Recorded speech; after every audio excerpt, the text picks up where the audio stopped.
Hey guys, welcome back to the channel. This is a story about what if Naruto and Sasuke was in RWBY. Before I start, please support for more amazing content, and do consider subscribing to my channel and share this video with your friends. This is written by Reixe and link in description and support writer. Let's start the video. Stranded, Naruto and Sasuke stared each other down for the briefest of moments, as they caught their breath. They were tinted in purple and golden orange respectively, clad in Susanoo and the full Kyuubi transformation. Their first contact in these forms had gone as they both expected. It was a stalemate, but neither of them planned for it to stay that way for very long. The two of them traded blows, blocking and dodging swipes of the sword and the claws. Neither of them were making any ground. Sasuke knew he had to make something happen soon, and Naruto felt the same. The two of them backed away from one another, their chakra control so perfect that the water did little more than ripple as they moved away from each other. "What is that, all you've got? You'll die if you keep slacking like that," said Sasuke. Naruto remained silent for a moment, just staring at his Susanoo-clad teammate backdropped by the crumbling valley. Naruto narrowed his eyes and glared. "There's no way I'm letting you kill me. You going on with this whole lone wolf act again, my one and only best friend choosing this place precisely because you knew what it meant to both of us. There's no way I'm leaving you alone," Naruto shouted. A Chidori screamed to life in Susanoo's right hand as a Baijidama swirled into existence within Kurama's mouth. They charged at one another, the once calm waters being flung into the air behind them. Sasuke activated a Minotajikura. Naruto was moved toward him in an instant, forced to switch places with a few droplets of water. Sasuke plunged his hand forward, but Naruto was not deterred by his forced movement, meeting the Chidori with his Baijidama. The two attacks clashed, and their power engulfed the combatants in a ball of light, and when the ball faded, they were gone. Mercury smirked as he brushed his shoulder, playing up his victory over Yang for the crowd. She'd gone down easier than he'd expected. At this rate, they'd be relying fully on little Miss Nikos to dismantle the robot girl for their plans. He hadn't even gotten 7 steps away from where he'd put down Yang when he felt the heat. Turning, Mercury laid eyes on Yang standing tall, her eyes burning red. She brought her two fists together, and her hair seemed to burst into flames. The fight from that point on was not to Mercury's liking, but he knew the plan. At this point he was going to have to throw this. And so, he did. Yang put him down and was declared the winner. "Better luck next time," she called over her shoulder as she walked away. Behind her, Mercury stood to his feet. "There won't be a next time." Yang turned as Mercury flung himself at her with a flying kick. Then there was an explosion between them. Dust covered the stadium so thickly that not even the advanced cameras tasked with watching over the action-packed battles of the vital festival could see within the cloud. Yang coughed as she struggled back to her feet. The impact of the explosion being enough to deplete her aura shield, and then some. Squinting, she tried to see through the cloud of dust she was in the thick of, but she couldn't see more than a couple feet in front of her. What she heard, however, had her throwing her hands up in anticipation for a fight, even though she had never heard a sound like it before. The chirping of innumerable birds filled her ears. In the distance, blue light broke through the cloud of dust. She couldn't make anything out aside from the twisting arcs. The light shimmered in and out but remained constant at a central point. Yang felt like she was looking at lightning dust roam freely through the air. She didn't get it though. Mercury hadn't used any lightning dust during their fight. Yang neared the ball of lightning only to watch it get snuffed out abruptly. Then she heard the far too familiar sound of flesh smacking against flesh. Her steps faltered. That wasn't right. Is Mercury fighting someone? But who was the question? No one else should have been down here but the two of them. Gathering her courage, she continued onward. Ahead of her, something purple burst to life, glowing even brighter than the ball-off lightning from before. Whatever it was growing rapidly. Next thing Yang knew, she's falling onto her but with a yelp as a large purple structure passes by her, nearly clipping her shoulder. It disappeared into the dust cloud above her, Yang's eyes following it up until she could see it no longer. Her heart hammered in her chest, and her hands hurt from landing on them wrong. A growl vibrated the air from where the purple structure had come from. The flap of wings sounded off above her, and for a moment Yang worried a Nevermore had somehow found its way into Amity Coliseum. But that didn't make any more sense to her than a free-roaming ball of lightning or Mercury fighting someone else. Luckily for her, she wouldn't have to remain in suspense for long. The wing beat of whatever had been above her was powerful, extremely so. Yang squinted more and guarded her eyes with her right arm as the dust around her was whipped around and blown away. Yang gasped, and her eyes widened at what she saw. A towering purple giant adorned in some sort of armor she'd only seen in small pieces on Yatsuhashi. Brief as it was, she wondered if this thing was from Vacuo somehow. 2 purple wings rested on its back. Its face was set into an angry scowl, and its nose was long. At the center of its chest seemed to be a person, but Yang couldn't make out much more than that. Her neck hurt just trying to look up at the thing. A roar tore through the air, forcing Yang to cover her ears and flick her eyes to where the purple giant was gazing. Snarl set upon its long snout. A humongous golden-orange, black-striped, 9-tailed fox was standing on its hind legs, its tails waving hypnotically behind it. Inside its head, near its throat, was another person.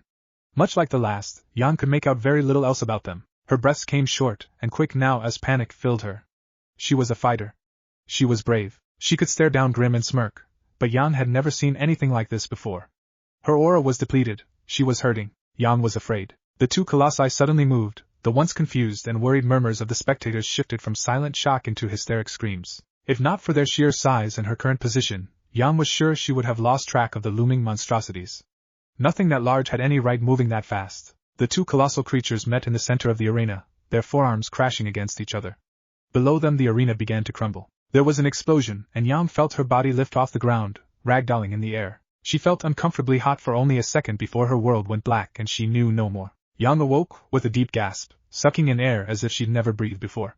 Her eyes shot open and she felt sweat roll down her brow as she sat up, ramrod straight. Immediately she winced. Her arms felt like they were being jabbed with thousands of pins and her back groaned in protest of the sudden movement. Then came dizziness. Despite the pain, Yang brought a hand up to her head as she moaned pitifully. What happened? She wondered. Yang! You're awake! In a blur of petals Yang could barely recognize with her swimming vision, RWBY moved from the door to her bedside. Taking a moment to let her sight settle, RWBY's face came into focus. Her eyes were watering, and she gripped the railings of Yang's bed as if her life depended on it. RWBY, what happened? Yang asked. RWBY didn't say anything, she was so focused on not crying. Something crashed into the arena after your fight with Mercury ended. Whatever those things were, they were powerful. The purple one cleared the smoke, and when it and the golden one clashed, well, you were flung into the stadium walls. You were burned pretty badly, and the doctor says you hurt your back and head when you hit the wall, said Blake, standing near the now closed door. Jan hadn't noticed her. Reixe and Team JNPR entered the room, what with RWBY and her own injuries taking up her attention. After that we were all evacuated as quickly as possible. The Colosseum is in ruins. We were so worried you hadn't made it, but a few hours later we were escorted here to find you bedridden, Blake continued. How long have I been out? Jan asked. No one said anything. Jan looked around at their faces, trying to catch their eyes. They wouldn't need hers. Nearly a week, said Reixe eventually, her voice almost a whisper. There was nothing left of her typical haughty tone. We didn't think you'd wake up, hiccuped RWBY. A week? Then why am I still feeling like crap? Jan asked, choosing to lie back down. She did not feel well at all. Whatever those things were, they have an effect on aura the likes of which no one has really seen before. It interfered with your ability to heal. You only really started healing a couple of days ago, Pyrrha said. Jan lay there in silence, just trying to take it all in. The white ceiling overhead did little to calm her thoughts, so she closed her eyes. A few minutes later she opened them again. There were people inside those things. Yang's words left her lips evenly enough, but her trembling fingers gave away her worry as similar thoughts went through the minds of her friends. Who could possibly be that strong? I don't understand how you could think this is a good idea, Ashbin. Look at what they've done, yelled Ironwood, his fists clenching as he tried to make his longtime friend see reason. Ashbin just sipped his coffee. I find myself agreeing with him on this, Ashbin. Those two boys can't be allowed to leave the room you've placed them in. A room that should be a cell, Glinda added, a rarity if Ashbin had ever heard one. Glinda agreeing with James? He never thought he'd see the day. You two are under the impression they cannot leave whenever they wish. That would be untrue. If they want to leave that room or a cell, there is, quite frankly, nothing any of us could do to stop them. They are being courteous by staying put, so instead of letting them see us as their captors, which I don't imagine would end well for us in the long run, I say we try and reach some sort of workable coexistence with them, which means we need to willingly let them out of that room. It's the first step to our companionship, Ashbin said. Ironwood's face screwed up in confusion, and he stopped his pacing upon Ashbin's nice blue carpet, something the headmaster of Beacon was grateful for. Companionship? Ironwood asked incredulously, his voice coming out at a higher pitch than he had planned in his disbelief. Yes, James. As I implied, they are stronger than us. All of us. We mistreat them, and it's likely Salem could sway them to her side. We know that they aren't familiar with anything here on Remnant, and just want to go home. I know you think that was a simple deception, but individuals as powerful as they are would not need such things if all they wanted to do was hurt us or get at Amber. We're going to offer friendship and lead with a show of faith, said Ashbin. Ironwood scowled. I'm still not sure I trust their word. They could be from anywhere. But an entirely different dimension? It seems so far-fetched, Ironwood responds. Glinda, who had already started to come around to Ashbin's line of thinking, if reluctantly, took a seat on the left side of Ashbin's office with a sigh. James, we're in a war with a seemingly immortal witch who is capable of controlling all Grimm. Ashbin reincarnates. There are 4 relics that can essentially reshape the world in their own way, and there are 4 women on the planet who can control the elements without dust. Their power migrates based on feelings. This, and I can't believe I'm saying this any more than you probably can, really shouldn't be surprising, said Glinda. Ashbin just smiled pleasantly, though either of them could see it behind his coffee cup. He took another sip. Ironwood sighed. Glinda had a point. Running a hand through his hair, he merely looked to Ashbin and nodded. Fine.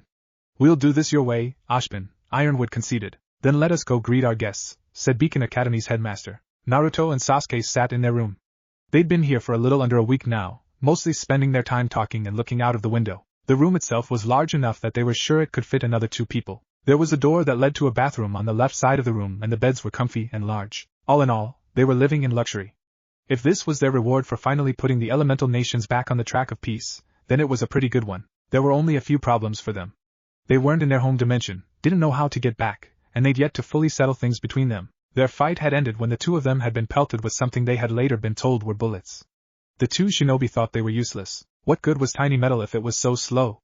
No respectable shinobi would be hit with such things. It was after the bullets basically disintegrated from meeting their chakra that they took the time to look around, trying to determine who could possibly be getting in their way. They half expected Sakura and Kakashi. A smaller part of them thought that maybe some white Setsu had survived somehow. That certainly wasn't the case. Imagine their surprise when they noticed that they're not only in a stadium of some sort, but they're surrounded by hostiles and fleeing civilians. The change of scenery was so jarring that they just stopped their battle. They may not have been on the best of terms right now, but they'd already proven they'd throw everything aside and work together when they were threatened. They had prepared to demolish their opposition when one of them stepped forward. The gray hair made them think of Kakashi, a distraction the man surely didn't know he should be thankful for. It saved his life. A few hours and an oh-so-informative chat with Ashbin later, the 2 of them found themselves in this room, worried and wondering how they could return home. They had a decent idea of how they got here. 6 paths chakra and a Menotejikara undoubtedly landed them here, but that was the issue. They'd been fighting when it happened and there was no way to tell how their 2 chakras blended to bring them here. Sasuke hadn't planned this and told Naruto that he wasn't proficient enough with his eyes to do this consciously. They were stranded. Just sitting here won't get us anywhere, Naruto. We need to leave, said Sasuke. Give the old guy a bit longer. I don't think he's out there thinking up a way to kill us. Have a little faith, Tebeo, Naruto replied, folding his arms behind his head as he lounged against the wall on his bed. Sasuke rolled his eyes. He might not. But the others might be. That's your problem, Sasuke. You just assume the worst of those around you, Naruto frowned. Sasuke met his disapproval with a level stare, his Sharingan active. Humans are prone to violence and hatred. Why shouldn't I? Because working with everyone to reach an understanding is better. Naruto growled, nearly shouting. They shouldn't be fighting over this. He knew it. Sasuke knew it too, but their bad blood was still fresh, and they'd been stuck in here for a week. They needed some space from one another, space they knew they wouldn't be able to have even if they left the room. But even knowing that, it would be so much better than just being cooped up in here like this. They couldn't stay here much longer, or they'd kill one another, and that was not a metaphor. Sasuke snorted at Naruto's optimism. Naruto bristled and was just about to open his mouth again when they both froze, calmed themselves, and looked to the door. Moments later it silently slid open and they laid their eyes on Ashbin, Ironwood, and Goodwitch. Ashbin met their gazes. He smiled. Expecting us? Ashbin asked. You're not very quiet. At least, not quiet enough, Naruto replied. Ashbin hummed in response. Yes, well I suppose that's fine. We weren't trying to sneak up on you, after all. We've come to an agreement, and we'd like to show you around, if you'd like, Ashbin offered with another pleasant smile. Sasuke and Naruto were on their feet in a heartbeat. Neither of them wanted to stay in that room. We'd love to, Naruto said eagerly. Sasuke rolled his eyes.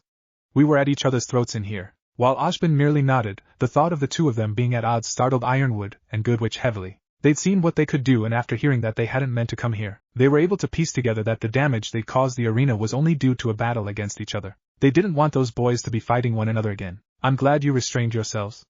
I'd like it if my school remained intact, Ashbin responded. Naruto and Sasuke looked repentant. Well, Naruto did.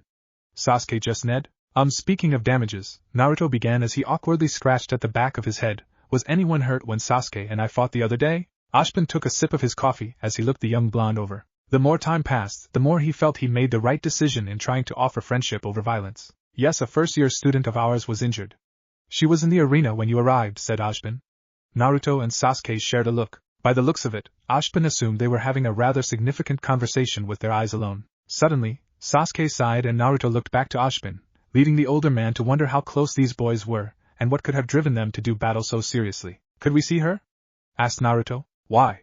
Countered Glinda suddenly, her first words to the 2 boys ever. She didn't want such dangerous elements near her students. Well, to apologize. And help if I can, Naruto answered. Ashbin sipped his coffee. Teams JNPR and RWBY chatted in one of the rooms in Beacon's spacious infirmary. It would be more fitting to call it a hospital than anything else. The nurse's office just didn't fit despite that essentially being what it was. Hours had passed since Yang had awoken, and she was slowly recovering, slowly being an understatement. All conversation in the room had to be held at a lower volume than normal, A struggle Nora had failed several times already. Yan felt nauseous whenever she sat up for too long, and her skin was something she didn't even want to look at. One thing she always prided herself on was her appearance. She was sexy and she knew it, she flaunted it. Now she couldn't even stand the sight of herself. She felt extremely lucky her hair had somehow not been burnt though. This sucks, grouched Yan. I hope this doesn't take too much longer. Blake looked up from her book at her partner incredulously. You can't be serious, was her bland reply. Blake just didn't get Yan sometimes. How she could complain about how slowly she was healing after barely escaping with her life was beyond her, completely. I'm thankful I made it, and all, but I'm not the type to stay still for this long. It's killing me. Yan whined. That's not funny, Yan, Ruby admonished, finding the mention of her sister dying to be far from entertaining. Yan sighed and apologized. She hadn't meant anything by it. It wasn't even supposed to be a joke. I know it's not your thing, Yan, but you're just gonna have to put up with it. Unless a miracle cure walks through the door in the next couple minutes, you're probably not going anywhere for a while, said John, sitting next to Piran near the window. There was a knock on the door. Everyone looked towards John, whose eyes had gone wide. Nora called her leader a wizard and demanded to know why he hadn't wished up a pancake castle for her with a syrup moat. Ren groaned. The door slid open just a few short seconds later and in walked Headmaster Ashbin, Professor Goodrich, General Ironwood, and two boys none of them had ever seen before. It's good to see you awake, Ms. Xiaolong said. Ashbin, how do you feel? Not that great, I'm healing so slowly, Yang replied. Yes, it's a curious reaction. But nothing our new friends here can't fix, yes? Asked Ashbin as he turned towards the two boys. The students looked to them in confusion. They didn't look any older than them. What could they possibly do here? Ever vocal, Weiss wasted no time in asking just that. I'm sorry, Professor, but what are two students going to be able to do for Yang? Do they have some sort of powerful healing semblance? Weiss asked. She took note of the sour looks on the generals and Glinda's faces. Her eyes narrowed. Something was wrong. No. From what they've told me, they don't quite have semblances where they come from. Naruto, Sasuke, these young men and women here are teams RWBY and JNPR. I'm sure you can get all of their names later, boys, but for now let me introduce you students to Uzumaki Naruto and Uchiha Sasuke. They're the ones who hurt Ms. Xiaolong. And they wanted to remedy that. The two teams of hunters in training were struck silent. What? Stuttered Ruby. That can't be true, said Weiss incredulously. They're no older than us. How can they be so powerful? It's simply impossible. I don't believe it, she thought. I am afraid it is, Ms. Shni. They aim to fix that, however. You see, they meant no harm to Ms. Xiaolong and made it clear to me that they wanted to assist her when they discovered she'd been injured, Ashbin replied. Can we get this over with already? I'd like to find somewhere to train, grunted Sasuke, directing the question to Naruto more than Ashbin or any of the other authority figures in the room. The students couldn't believe it. To disregard three powerful huntsmen? Unheard of. Weiss in particular was speechless. Sasuke, why can't you be more friendly for once? Snapped Naruto. Friends like us? I don't think you want me to do that. Sasuke replied with a smirk. Naruto grit his teeth and rounded on his friend. Sasuke's hand went to his sword as Naruto's fists clenched. They glared at one another, remembering once more how desperately they needed to settle things. Suddenly it felt as though something changed in the room. The very air they breathed felt heavy and charged with energy, as if some unknown force was making itself known and declaring that there was nothing above it. Boys. I believe we agreed you wouldn't destroy my school, Ashbin interjected, placing his cane between them. Personally, he felt that if things came to blows he had the least to lose out of everyone here. And more importantly, he would protect his students. Naruto and Sasuke didn't take their eyes off each other, but eventually, after much tension, Naruto turned away and Sasuke scoffed. With an inaudible sigh, Ashbin lowered his cane and everyone else released a breath they hadn't realized they'd been holding. He was ultimately happy he needn't intervene. Professor Ashbin would have gladly laid down his life for his students, but he didn't want to die just yet. Turning towards the students, Naruto took a deep breath before exhaling and throwing on his typical smile. It helped little. They still seemed a bit nervous. Sorry about that, my friend, and I have some disagreements to put to rest. Anyway, like old Manos said, we heard you and so I wanted to help, Naruto said. Yan looked him over, her heart beating hard in her chest despite herself. She felt like she did in the arena just from seeing them square up. It was inexplicable, but she could tell these were the same colossi who'd fought above her. Yan felt like an ant. What are you going to do to her? Asked Blake. I'm pretty sure I only need to place my hand on her chest. That's how I healed the last person, Naruto shrugged. Her chest? Weiss repeated, her cheeks coloring. Naruto rose a brow obliviously. Yeah? He said, questioning more than stating. They think you want to feel her up, idiot, said Sasuke. Naruto's face burned immediately. And, no! Not like that, denied the young Jinchuriki. Within the seal, Kurama's howling laughter was unstoppable. With a groan, Naruto ran a hand down his face. How did this happen? He wondered. We can try somewhere else if you want, okay? I've just never done it anywhere else before, Naruto said. Yang really wanted to make some sort of innuendo or snarky comment, but the two of them unsettled her more than she liked. Just do what you usually do. I'd rather be up and walking than in this bed. Even if you do feel me up, I don't care as long as I'm okay by the end of it, Yang said, prompting Naruto to groan again as Sasuke smirked. I'm not going to feel you up, Naruto says as he walks towards her. Let's do this, Kurama. He adds in a mumble, though the silence of the room allowed everyone to hear him. One moment he stood before Yang's bed as normal as can be, and the next he was adorned in a golden-orange cloak. It wasn't just that either, his sandals and his hair were the same color. There were these black bars on each of his cheeks as well as a horizontal bar intersecting with a vertical slit where his pupil should be. His irises were golden. The clothes beneath the jacket seemed to have become one and turned pitch black, the only color on them being an orange circle near his navel and magatama that curved with the neckline of his shirt. Floating behind him were 9 orbs so dark that Yang could see nothing through them. Naruto looked as if he was made up of pure energy at this point, and suddenly the students took Ashbin's words about the two boys far more seriously. The energy they felt earlier had certainly been off-putting, but only now were they fully convinced. They'd never seen anything like this, and the colors matched up. Yang unintentionally tried pushing herself further into her bed as Naruto's hand neared her chest, but it was in vain. She wasn't going to get anywhere. Her heart thudded. She stopped breathing and squeezed her eyes shut as his hand made contact just above her breasts, and then the most pleasant sensation she'd ever felt enveloped her. She felt safe, taken care of. It was like a warm hug all over her body. A pleasurable tingle rose up her spine and then went back down, traveling to her fingertips and her toes, and then the warmth was gone. Just like that. Yang opened her eyes to find that Naruto had pulled his hand away. Whatever transformation he'd taken up was gone, and he was just grinning at her. Well, how do you feel? He asked. Yang blinked. Abruptly she remembered why he'd even touched her to begin with. She blinked again and sat up, looking down at her arms, her burn-free arms. She threw her legs over the side of the bed and stood. She wobbled a bit at first, and used to walking after a week of being unable, but she got her feet under her and took slow steps towards the mirror. Her face was unscathed now. Her head didn't feel funny and her back held no pain. A miracle cure really did walk through the door, said John, astonished. Yang rounded on Naruto and after a few steps she threw her arms around him and hugged him tight. Thank you. You're welcome. You don't have to thank me though, that was our fault after all, Naruto replied, patting the girl's back and ignoring her bosom pressed against his chest as best he could. Yang just hugged him tighter. Ashbin sipped his coffee as he watched the scene unfold. He still didn't quite know who these two boys were, but he knew that if he could acquire their help, the tides of battle were sure to change. Reflections. Now that Miss Xiaolong is healed, do you boys mind if I ask you a question? Ashbin inquired as Yang continued to hug Naruto. The poor boy was getting a little red in the face and awkwardly patting her back, saying there despite nothing being wrong with her any longer. Sasuke wanted to snort. Naruto was clearly out of his depth here. Sure, go ahead, Naruto replied after sharing a glance with Sasuke. The raven-haired boy had merely stared back impassively. It was the closest thing to agreement he would get. Right then. From what I understand you two are friends, yes? Ashbin asked. Naruto rose a brow as Blake and RWBY managed to pull the oh-so-grateful Yang off of him. Her hands were still reaching out to him, but at this point he had a feeling she was just trying to tease. He doubted anyone in the room had missed him blushing. Yeah, more like brothers, I'd say. He's my rival too, Naruto responds. Sasuke's face darkened, his scowl becoming far more noticeable to Ironwood, Glinda, and Weiss. He did not refute the claim though. He can't really. He knew he'd be lying. I see why then, were the two of you fighting so ferociously? That's not the kind of battle I'd expect from brothers even if they are rivals. Ashbin's remark sobered the levity that had been building and the young huntsman began to take this situation more seriously again. The professor was right. RWBY couldn't imagine ever fighting Yang so seriously that they caused that much damage.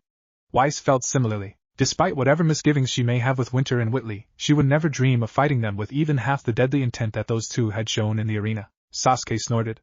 Everyone's attention was drawn to him. Seems you all have had it real easy compared to where we're from. Sasuke, can you please not be your usual self for 5 minutes? Frowned Naruto. The Uchiha's eyes met his and he scoffed. Naruto's fists clenched, but he resisted the nearly overwhelming urge to sock his friend right in the jaw and continued. Where we're from we just won a war that had engulfed our entire world. But once everything was said and done, Sasuke and I found ourselves of opposing ideals. So we fought. Opposing ideals? Asked Ironwood, incredulous. You mean to tell me a disagreement caused the near destruction of Amity Coliseum and injury to our citizens? Do you even understand what you've done? What this means for our struggle with the Grim? Obviously we don't. You know we're not from your dimension, grunted Sasuke.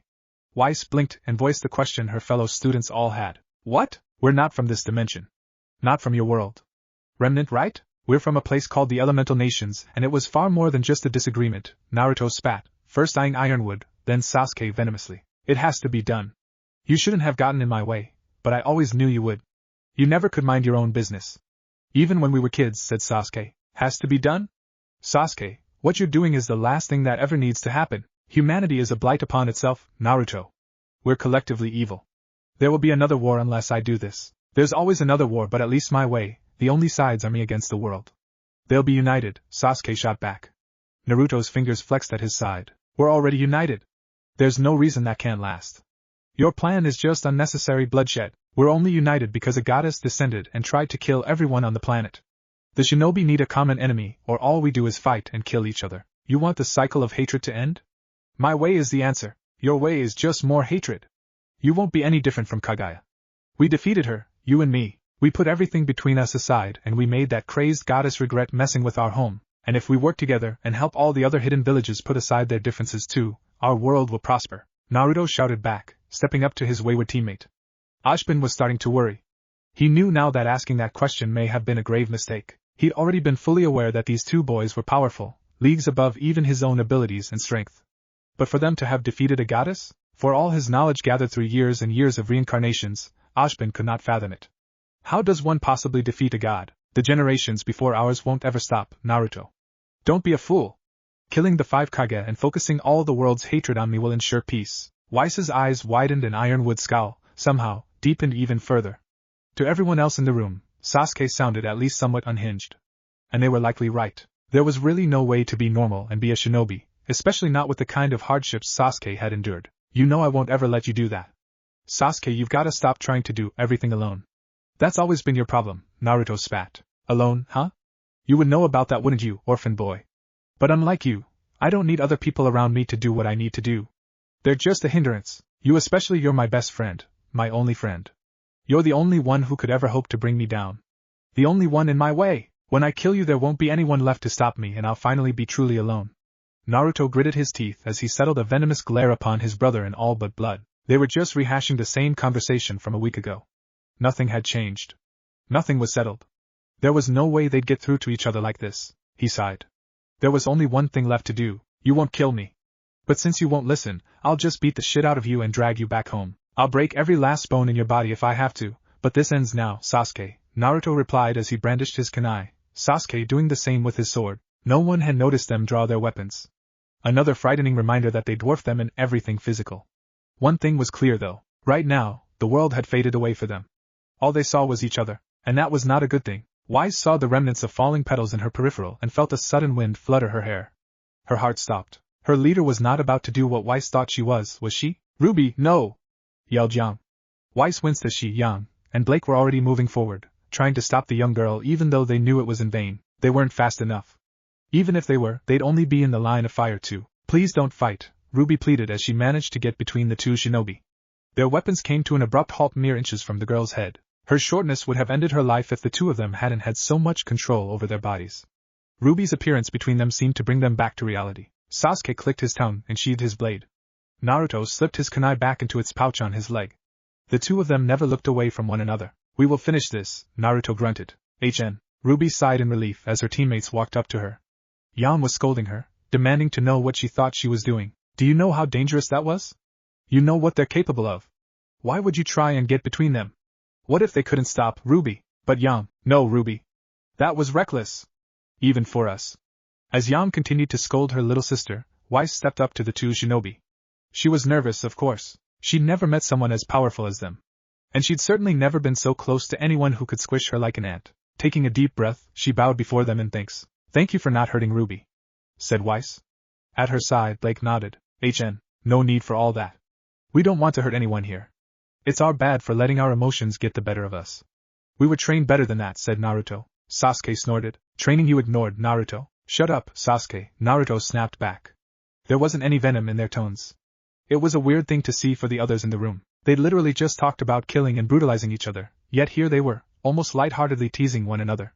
It was like they'd flipped a switch. I'm sorry I brought that about, said Ashbin. His coffee lying spilt across the floor. He dropped it in haste and panic when he saw Ruby shift into petals. The girl was fast, and while he would have saved her life, it would have been through trading his own. No. That was our fault, Naruto apologized again. Nearby, Glinda finally let herself breathe as lowered her riding crop. They needed to get these boys out of here. Ironwood paced back and forth in Ashbin's office. It had been over 5 hours since the young Xiaolong had been healed. He, Ashbin, and Glinda had all taken some time to recuperate. The Beacon headmaster took it upon himself to guide the two shinobi on a small tour of the grounds before taking them back to their rooms. He'd only returned to his office around 30 minutes ago. Ironwood had poured himself a stiff drink after leaving the nurse's office. 3 times, Glinda had shared in 2 of those drinks. It did little to calm their tension in the end. They were glad they followed Ashbin's lead on this though. Doing battle with a pair of teens fully capable of subduing a goddess didn't sound appealing at all. Having them swayed by Salem even less so. What now? James finally asked. You stop pacing a path in my carpet, hopefully. Ashbin, I'm serious here. Ironwood responded, but stopped walking nonetheless. I know. I've already taken care of it to some degree. The 2 of them have agreed to attend Beacon Academy as a 2-man team until they can find a way home. From henceforth, they will be known as Team NS. Or Nightshade, Ashbin replied. You plan to have them around the students? Exclaimed Glinda as she stood to her feet. Ashbin sipped his coffee. Yes. It is the best course of action we have. They can't be left to interact with each other exclusively. The school would eventually get destroyed. They can't be staff. They don't fit the age properly, and quite frankly they don't know enough about Remnant to be an assistant teacher in any class aside from combat. That also leaves them mostly on their own as well, which again, means the school would eventually be reduced to rubble. We can't have them guarded like criminals. They'd lose trust and we can't fight them regardless. No. Students are the best cover for them. They fit right in as far as age is concerned. And you can moderate who they fight during combat classes. If you have them fight at all, their presence shouldn't be too noticeable either, what with the various academies still being here. The Vital Festival has only been postponed until the Colosseum has been repaired, after all, and with the festival already in full swing, so to speak, they can't be entered late. So they won't have to fight anyone and risk revealing themselves that way. And they agreed to this? Glinda asked, struggling with Ashbin's logic. He was right. It was the least suspicious thing they could do, yes. They even said they would hold back as much as possible if they ever did have to fight a student. They also agreed to take care of the Grimm that resulted from all of the unrest they caused. All they wanted in exchange was access to the Emerald Forest for their training and their experiments for returning home. Ashbin smiled. Glinda let out a huff of air as she brought her slender fingers up to massage her temples. Ironwood was pinching the bridge of his nose. Ashbin took another sip. His 2 companions gritted their teeth at the sound, finding it thoroughly infuriating at the moment. They simultaneously had the exact same thought. I need another drink. Reixe smoothed out her hair in the mirror, taking extra care to make sure it looked as immaculate as possible. Beside her, Yang was busy brushing her hair and checking herself out. She turned this way and that, looking over every curve she possessed. Their reasons for the grooming were so different it was almost ridiculous. 2 weeks had gone by since the shinobi had arrived on Remnant. A week since they'd healed Yang. No one had seen them since then. Classes were only just now starting up again, which was the catalyst for this current grooming. Last night Professor Goodwitch had gathered up their team along with JNPR to let them know that the 2 shinobi would be attending classes as students of all things. Reixe had almost gaped. Almost. What's more, the 2 dimension hoppers had been given a room just a little down the hall from them the previous morning. Professor Goodwitch had assured them all that it would be fine. The 2 boys had yet to cause any problems, and at the moment Glinda was staying in the room directly across from them just in case. Regardless, it was a little unnerving, which is exactly why Reixe was fretting over her appearance so much. She wasn't trying to look good for anyone. No, that's what Yang was doing. Apparently the girl had mostly gotten over her fear of the 2 powerful boys and wanted to make the blonde one blush as much as possible. Reixe, on the other hand, she was just so nervous she needed to do something with herself. Singing would draw too much attention and she couldn't exactly go train right now. Class would begin soon, and she had no intention of skipping.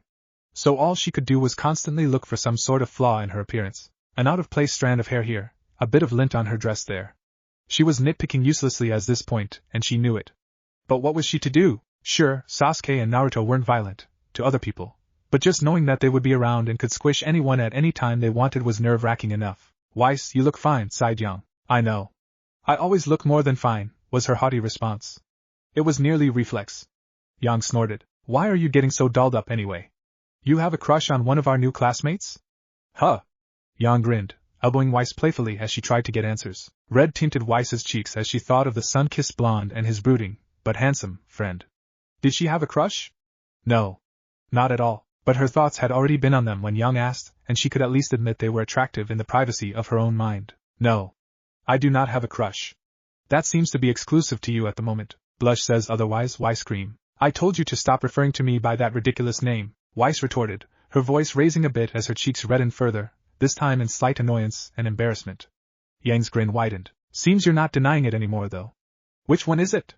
Yang inquired. Weiss's eye twitched. Leave her alone, Yang. She's clearly on edge, called Blake from her bed half-heartedly, book in hand. Her eyes never even stopped roaming the page she was on. Was she enjoying Yang ribbing Reixe? A little. It was a guilty pleasure at this point. Did she want Reixe to erupt? No. That was annoying and loud. I admit tall, broody, and handsome is appealing, but it's all about the blonde for me. He's hot. And I love hot things. Do you like hot things, Reixe cream? Yang continued salaciously, ignoring Blake entirely. Weiss's pale complexion was nowhere to be seen now, replaced full-on by cherry-red cheeks. She looked down bashfully and covered her mouth with a free hand as she mumbled something to herself. Yang. Blake's warning this time was much sterner, her eyes peeking over her book in a glare. Yang held up her hands in surrender. Fine, fine. Sorry, Reixe. I'm done teasing. That wasn't very nice of you, Yang, Ruby admonished as she walked out of the restroom. Yang just ruffled her little sister's hair while saying Reixe just made it too easy. Ruby whined like only a little sister could and tried in vain to make Yang stop. A few moments later the young Schnee recovered her faculties and glared at her friend as Ruby went to the mirror to fix her hair. She didn't care as much as Yang or Reixe might, but that didn't mean she wanted to walk out of her room looking like a tornado had attacked her head. I hope you are aware that I will not let that offense stand. I will pay you back, Xiaolong. Reixe huffed, turned with dignified grace despite what had just happened to her, and walked towards the door. Yang just smirked, looking forward to it. Blake rolled her eyes at Yang's parting shot. Reixe opened the door and froze. Standing before her now were the very subjects of their conversation. Her cheeks tinted again as she looked up into the clear blue eyes of Yang's crush. Naruto looked down at her with a soft smile set upon his face before he turned his head just enough to throw a grin at Sasuke. Told you it was their room, HN. The other ones must be next door then. They both sounded close. Walls playing tricks on us. I'll at least admit they're thicker here than back home, to bail. Hello? Stuttered Reixe as Yang moved up to her side with a radiant smile. Hey there, Whiskers. Come to see Lil Ol Me? Naruto rose a brow at the moniker she'd given him, but didn't comment on it. It was obvious enough where it had come from. Sort of? The old man told us to ask you guys to show us the class, Naruto responded, causing Yang to step closer to him. I'll show you around anywhere you want. Heh. Thanks, Yang, he replied, chuckling awkwardly. Sasuke absently wondered if Yang could come on any stronger. He wouldn't have to find out since Reixe gripped her teammate's shoulder and pulled her back. Excuse her. She hasn't been properly house-trained just yet, Reixe apologized, ignoring Yang's indignation at her side. Naruto's eyes flicked back over to the heiress, and she found herself caught up in them again.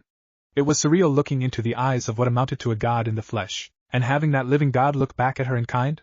She could not help but feel something. She didn't know what it was. It wasn't quite the unhinging fear she experienced before, the kind of fear that made you question your place in the world and contemplate suicide. He could wipe her off the face of the planet. She knew that, but she could not be afraid of this person for some reason. She wasn't comfortable either. Being in the presence of these two set her nerves on fire, in a sense. She could feel every tiny breeze and the smallest caress of her dress's fabric. Her heart rate picked up and it was a struggle to keep her face as normal as possible. She felt distinctly uncomfortable in her own skin, and it was all their fault. She really wanted to go back to the mirror and smooth out her hair again. But Reixe couldn't look away, let alone turn around and walk back into her room. There was just something about Naruto's eyes that rooted her in place. For Naruto, he was busy observing her hair. It was rare he met anyone with hair as white as snow. The most recent example hadn't been an enjoyable experience either. Kaguya was beautiful, yes, but she was like Nerium oleander. Lovely to look at, but every part of her was a most deadly poison. Reixe, on the other hand, looked far more delicate. He didn't think she was fragile or anything like that. She was training to be a huntress, after all. While that didn't really mean anything to him and Sasuke, it meant something here on Remnant. A simple damsel in distress she was not, he was sure. The contrast of her refined and almost dainty features with her chosen occupation rose questions in his mind. He couldn't help but wonder what brought her to Beacon. There was definitely more to her than her soft features. The scar across her eye made that very clear. Naruto. We gonna go? Or are you going to stare at her all day? Grunted Sasuke. Naruto blinked and looked away from Weiss's hair to lay his eyes on his friend. Reixe came out of her brief stupor as well.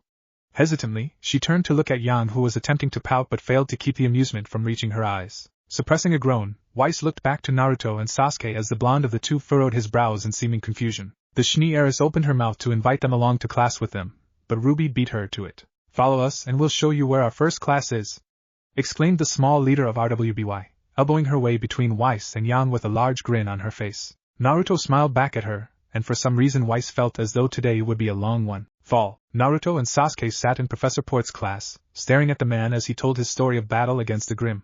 They were utterly bored. Their fingers moved the pencils in their hands as if on autopilot, taking notes they didn't need and didn't care for. The only reason they were bothering was the simple fact that blending in would cause them far less problems in the long run. On the row below them, Naruto absently noted that Yang and RWBY were slacking as covertly as possible. His eyes flicked back up to the professor and found that the man hadn't noticed anything yet. Naruto couldn't help but wonder how often Port got ignored in his own class if those girls were confident enough to do it without getting caught, and presumably pass at the same time.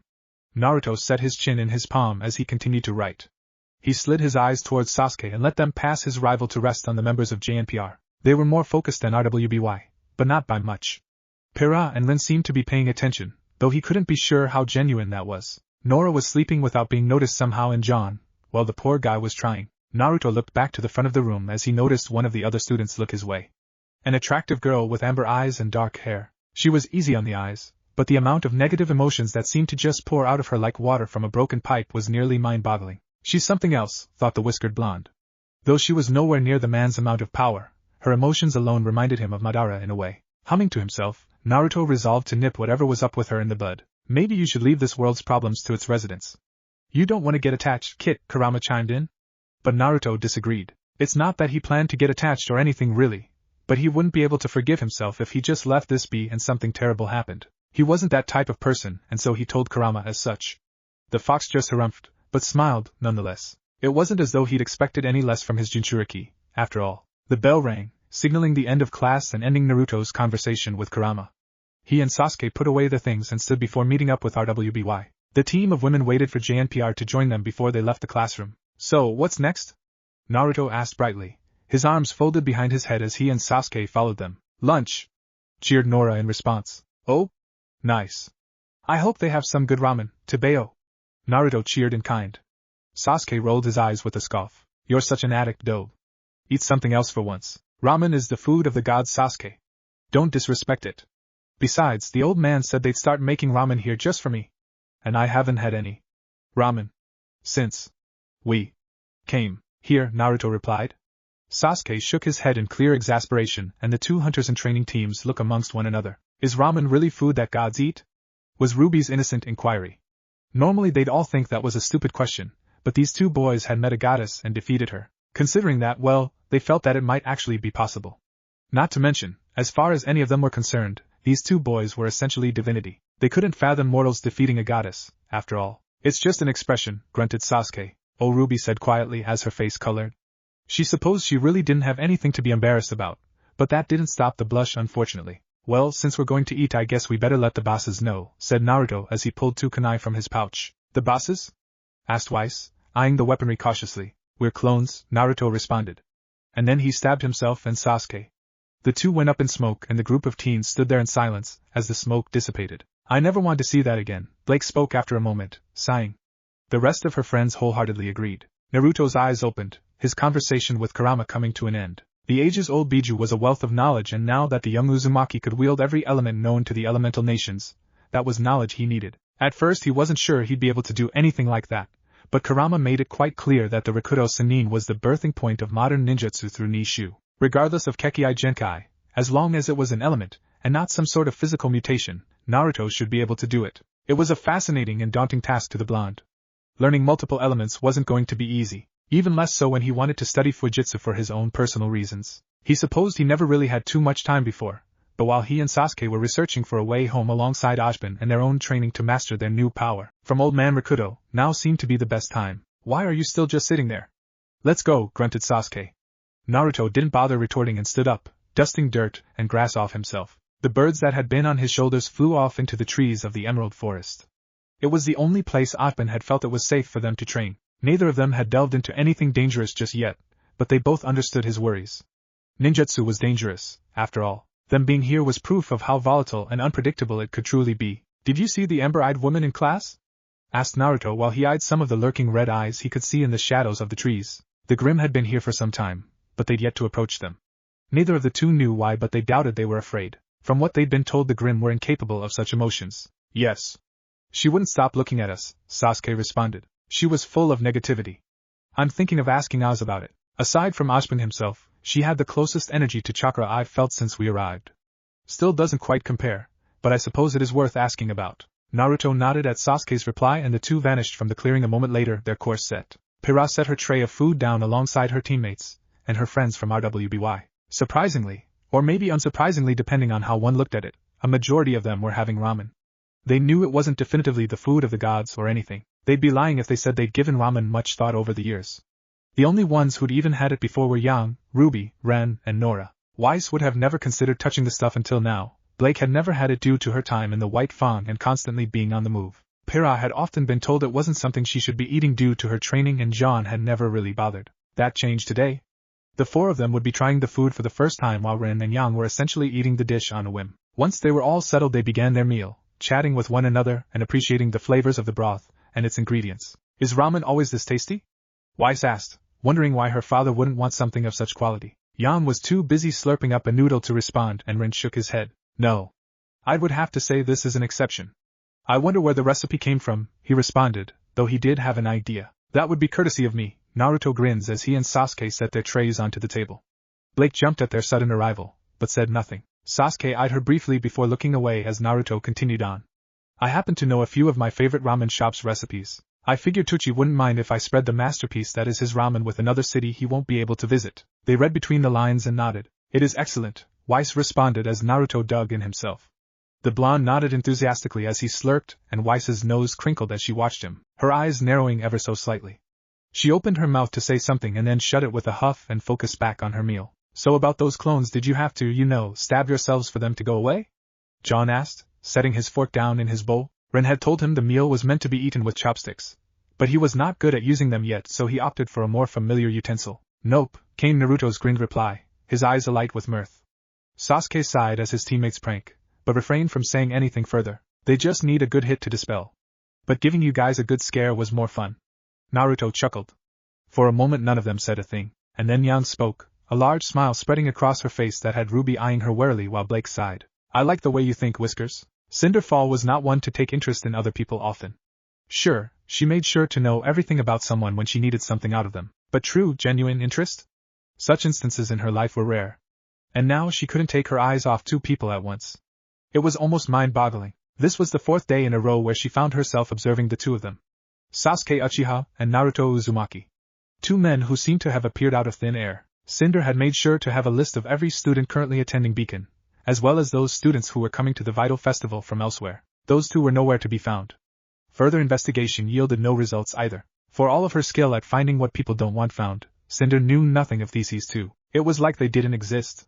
She had so many questions. Where were they from? How could they possibly have more than one semblance? Who did they work for? Surely, they worked for someone. One does not erase their entire existence without some sort of backing. She thought over the possibilities, but settled on Ashbin in the end. Cinder had overheard them talking with teams RWBY and JNPR on their first day. The conversation had taken far too long to move on from ramen in her opinion, but once it finally did, she acquired all the information she needed. The two of them had planned to speak to Ashbin. And by the sounds of it, he hadn't called on them.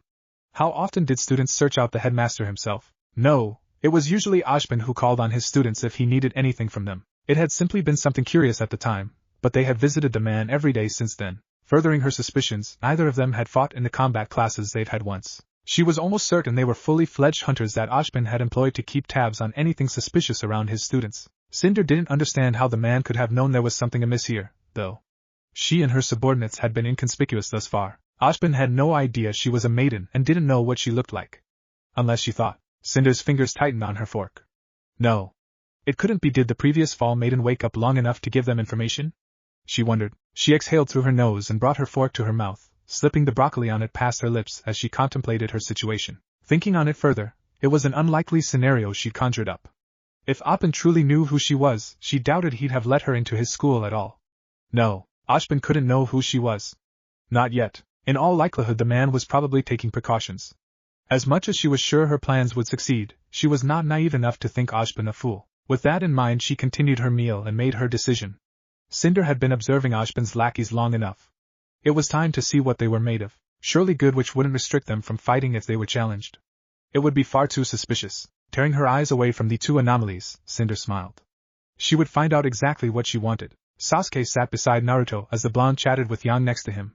Combat class had yet to begin, so she was using the time to chat Naruto up. No woman had ever approached Naruto quite like this, at least, as far as Sasuke was aware. Though his expression remained stoic thanks to all his shinobi training, on the inside he was smirking. Sasuke could admit the discomfort on his teammate's face was amusing. He didn't know why Xiaolong found Naruto so attractive, but it appeared as though she had no trouble expressing herself to him. Sasuke idly wondered if Naruto would be able to rebuff her forever. They both knew that she was only being half serious with her advances thus far. She was keen enough to notice her attentions made Naruto uncomfortable, though there wasn't anyone who couldn't tell how uncomfortable Naruto was. What with how awkward he acted around her whenever she tried cozying up to him, and seemed to take great pride and joy in messing with him. And why Shni? Sasuke wasn't altogether sure why she was bothered. Shni was harder to read than Xiaolong by far. All he could tell was that Xiaolong's flirting with Naruto irked the woman for some reason, but he didn't think she liked Naruto. Sasuke let the contemplation fade as Glinda walked into the room. Yan stopped hanging off Naruto's arm as Glinda quieted the classroom and began her lecture. To be frank, Sasuke didn't care about whatever woman troubles Naruto was having.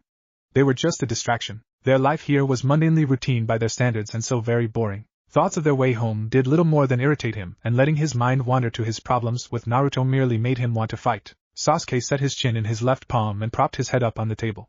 Glinda waffled on, he assumed. He wasn't actually listening, about nothing of import. It was a few minutes later when he shifted his eyes off to the right, past Naruto, Yang, and her team. Far off in a separate section of seats, that woman was eyeing them again. He wanted to scowl. 4 days of this, and she clearly wasn't tired yet. Sasuke couldn't help but wonder what she was planning. He wasn't like Naruto, really.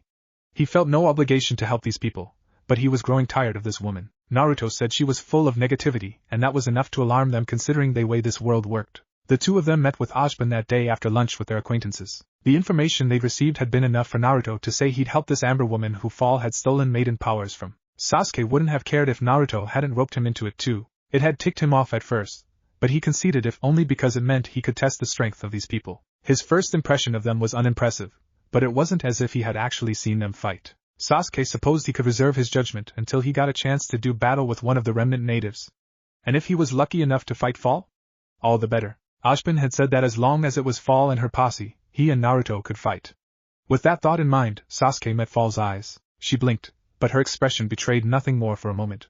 She smiled pleasantly, almost seductively. He assumed she thought she was being subtle or something, but his eyes were not fooled. The problem with her plan, however, was that Sasuke could also easily pick up on how fake she was being. She was good, but she wasn't good enough to fool any shinobi with a dojutsu. Sasuke held eye contact with her for a few moments before he smirked and looked back at Glinda. Fall hadn't stared at them this long any other day in any other class. He had an idea what was coming next. And he was quite pleased to secure his place in the fight to come instead of Naruto. That's the end of today's lecture. Now who would like to come down here for a spar? Asked Glinda. Many hands were raised, but the only one that mattered was Fall's. Naruto stopped entertaining Yang's teasing as he noticed Fall as well. Sasuke watched Glinda's eyes pass over the students until they landed somewhere around Fall's side of the room. The moment it happened, Sasuke knew he would have the fight he desired. Sasuke watched Glinda make a show of checking her seating placement despite knowing exactly who Fall was before she looked back up at the woman. Cinder Fall, yes? Let me just find your opponent, said Glinda. Naruto's arm shot up. Yan twitched back, her grip on his arm loosening. Reixe inhaled sharply as the other two members of RWBY and those of JNPR just stared at him wide-eyed. Sasuke's smirk widened and instead of raising his own arm, he stood and spoke. I'll do it. He didn't give Glinda any time to agree, nor give Naruto any time to argue. He simply walked down the aisle of seats he was in, then down the stairs to the stage below. Fall was already waiting for him there, smiling. Well, aren't you rather eager? I haven't seen you fight yet. Could it be that you wanted a chance with me? Fall asked. Sasuke was sure she worded it that way on purpose. Yes, he responded. Fall blinked. Her smile faltered almost imperceptibly. Sasuke continued. You've been watching me for 4 days. It's about time we got acquainted. Sasuke watched the smallest twitch of her brow. Something deep in her eyes hardened. The match between Uchiha Sasuke and Cinder Fall will now begin. A winner will be decided when one of the combatants' aura is depleted or one of them forfeits. Miss Fall, are you ready? Asked Glinda. Yes. Cinder did not take her eyes off him. Mr. Uchiha, are you ready? Yes. Then let the match begin. Naruto clicked his tongue as he watched Fall make the first move, dashing at Sasuke. She was quick on her feet and her slashes were well aimed and calculated, each one meant to lead into the next in a perfect combo. Sasuke dodged everything. I really wish it was me down there, he grumbled, scowling down at his teammate. He hadn't expected him to take the initiative like that. I know she's hot, but I didn't expect you two to be so interested, said Yang. Something in her voice caught his attention, and he looked her way. She was frowning as she watched Fall continue to try and fail to land a blow on Sasuke. Fire leapt out of the woman's sword in a wave. It rushed towards Sasuke, crashing against the stage floor, and rising back up as it washed over him. Fall lunged forward, but not to attack. Her instincts are good, Naruto thought. Standing directly behind where she once was Sasuke. There was no way she could have followed his movements. At least, Naruto didn't think so based on how slowly she'd reacted. She must have felt his presence behind her, and acted accordingly. The two combatants lunged at once another again. Naruto could tell Sasuke was just playing around with the woman, but he wasn't entirely sure why. He could only assume he wanted to see if she was a decent fighter. Anything else was beyond him. It's not that, Naruto responded, she's been watching us since we got here. Wanted to take a crack at her is all.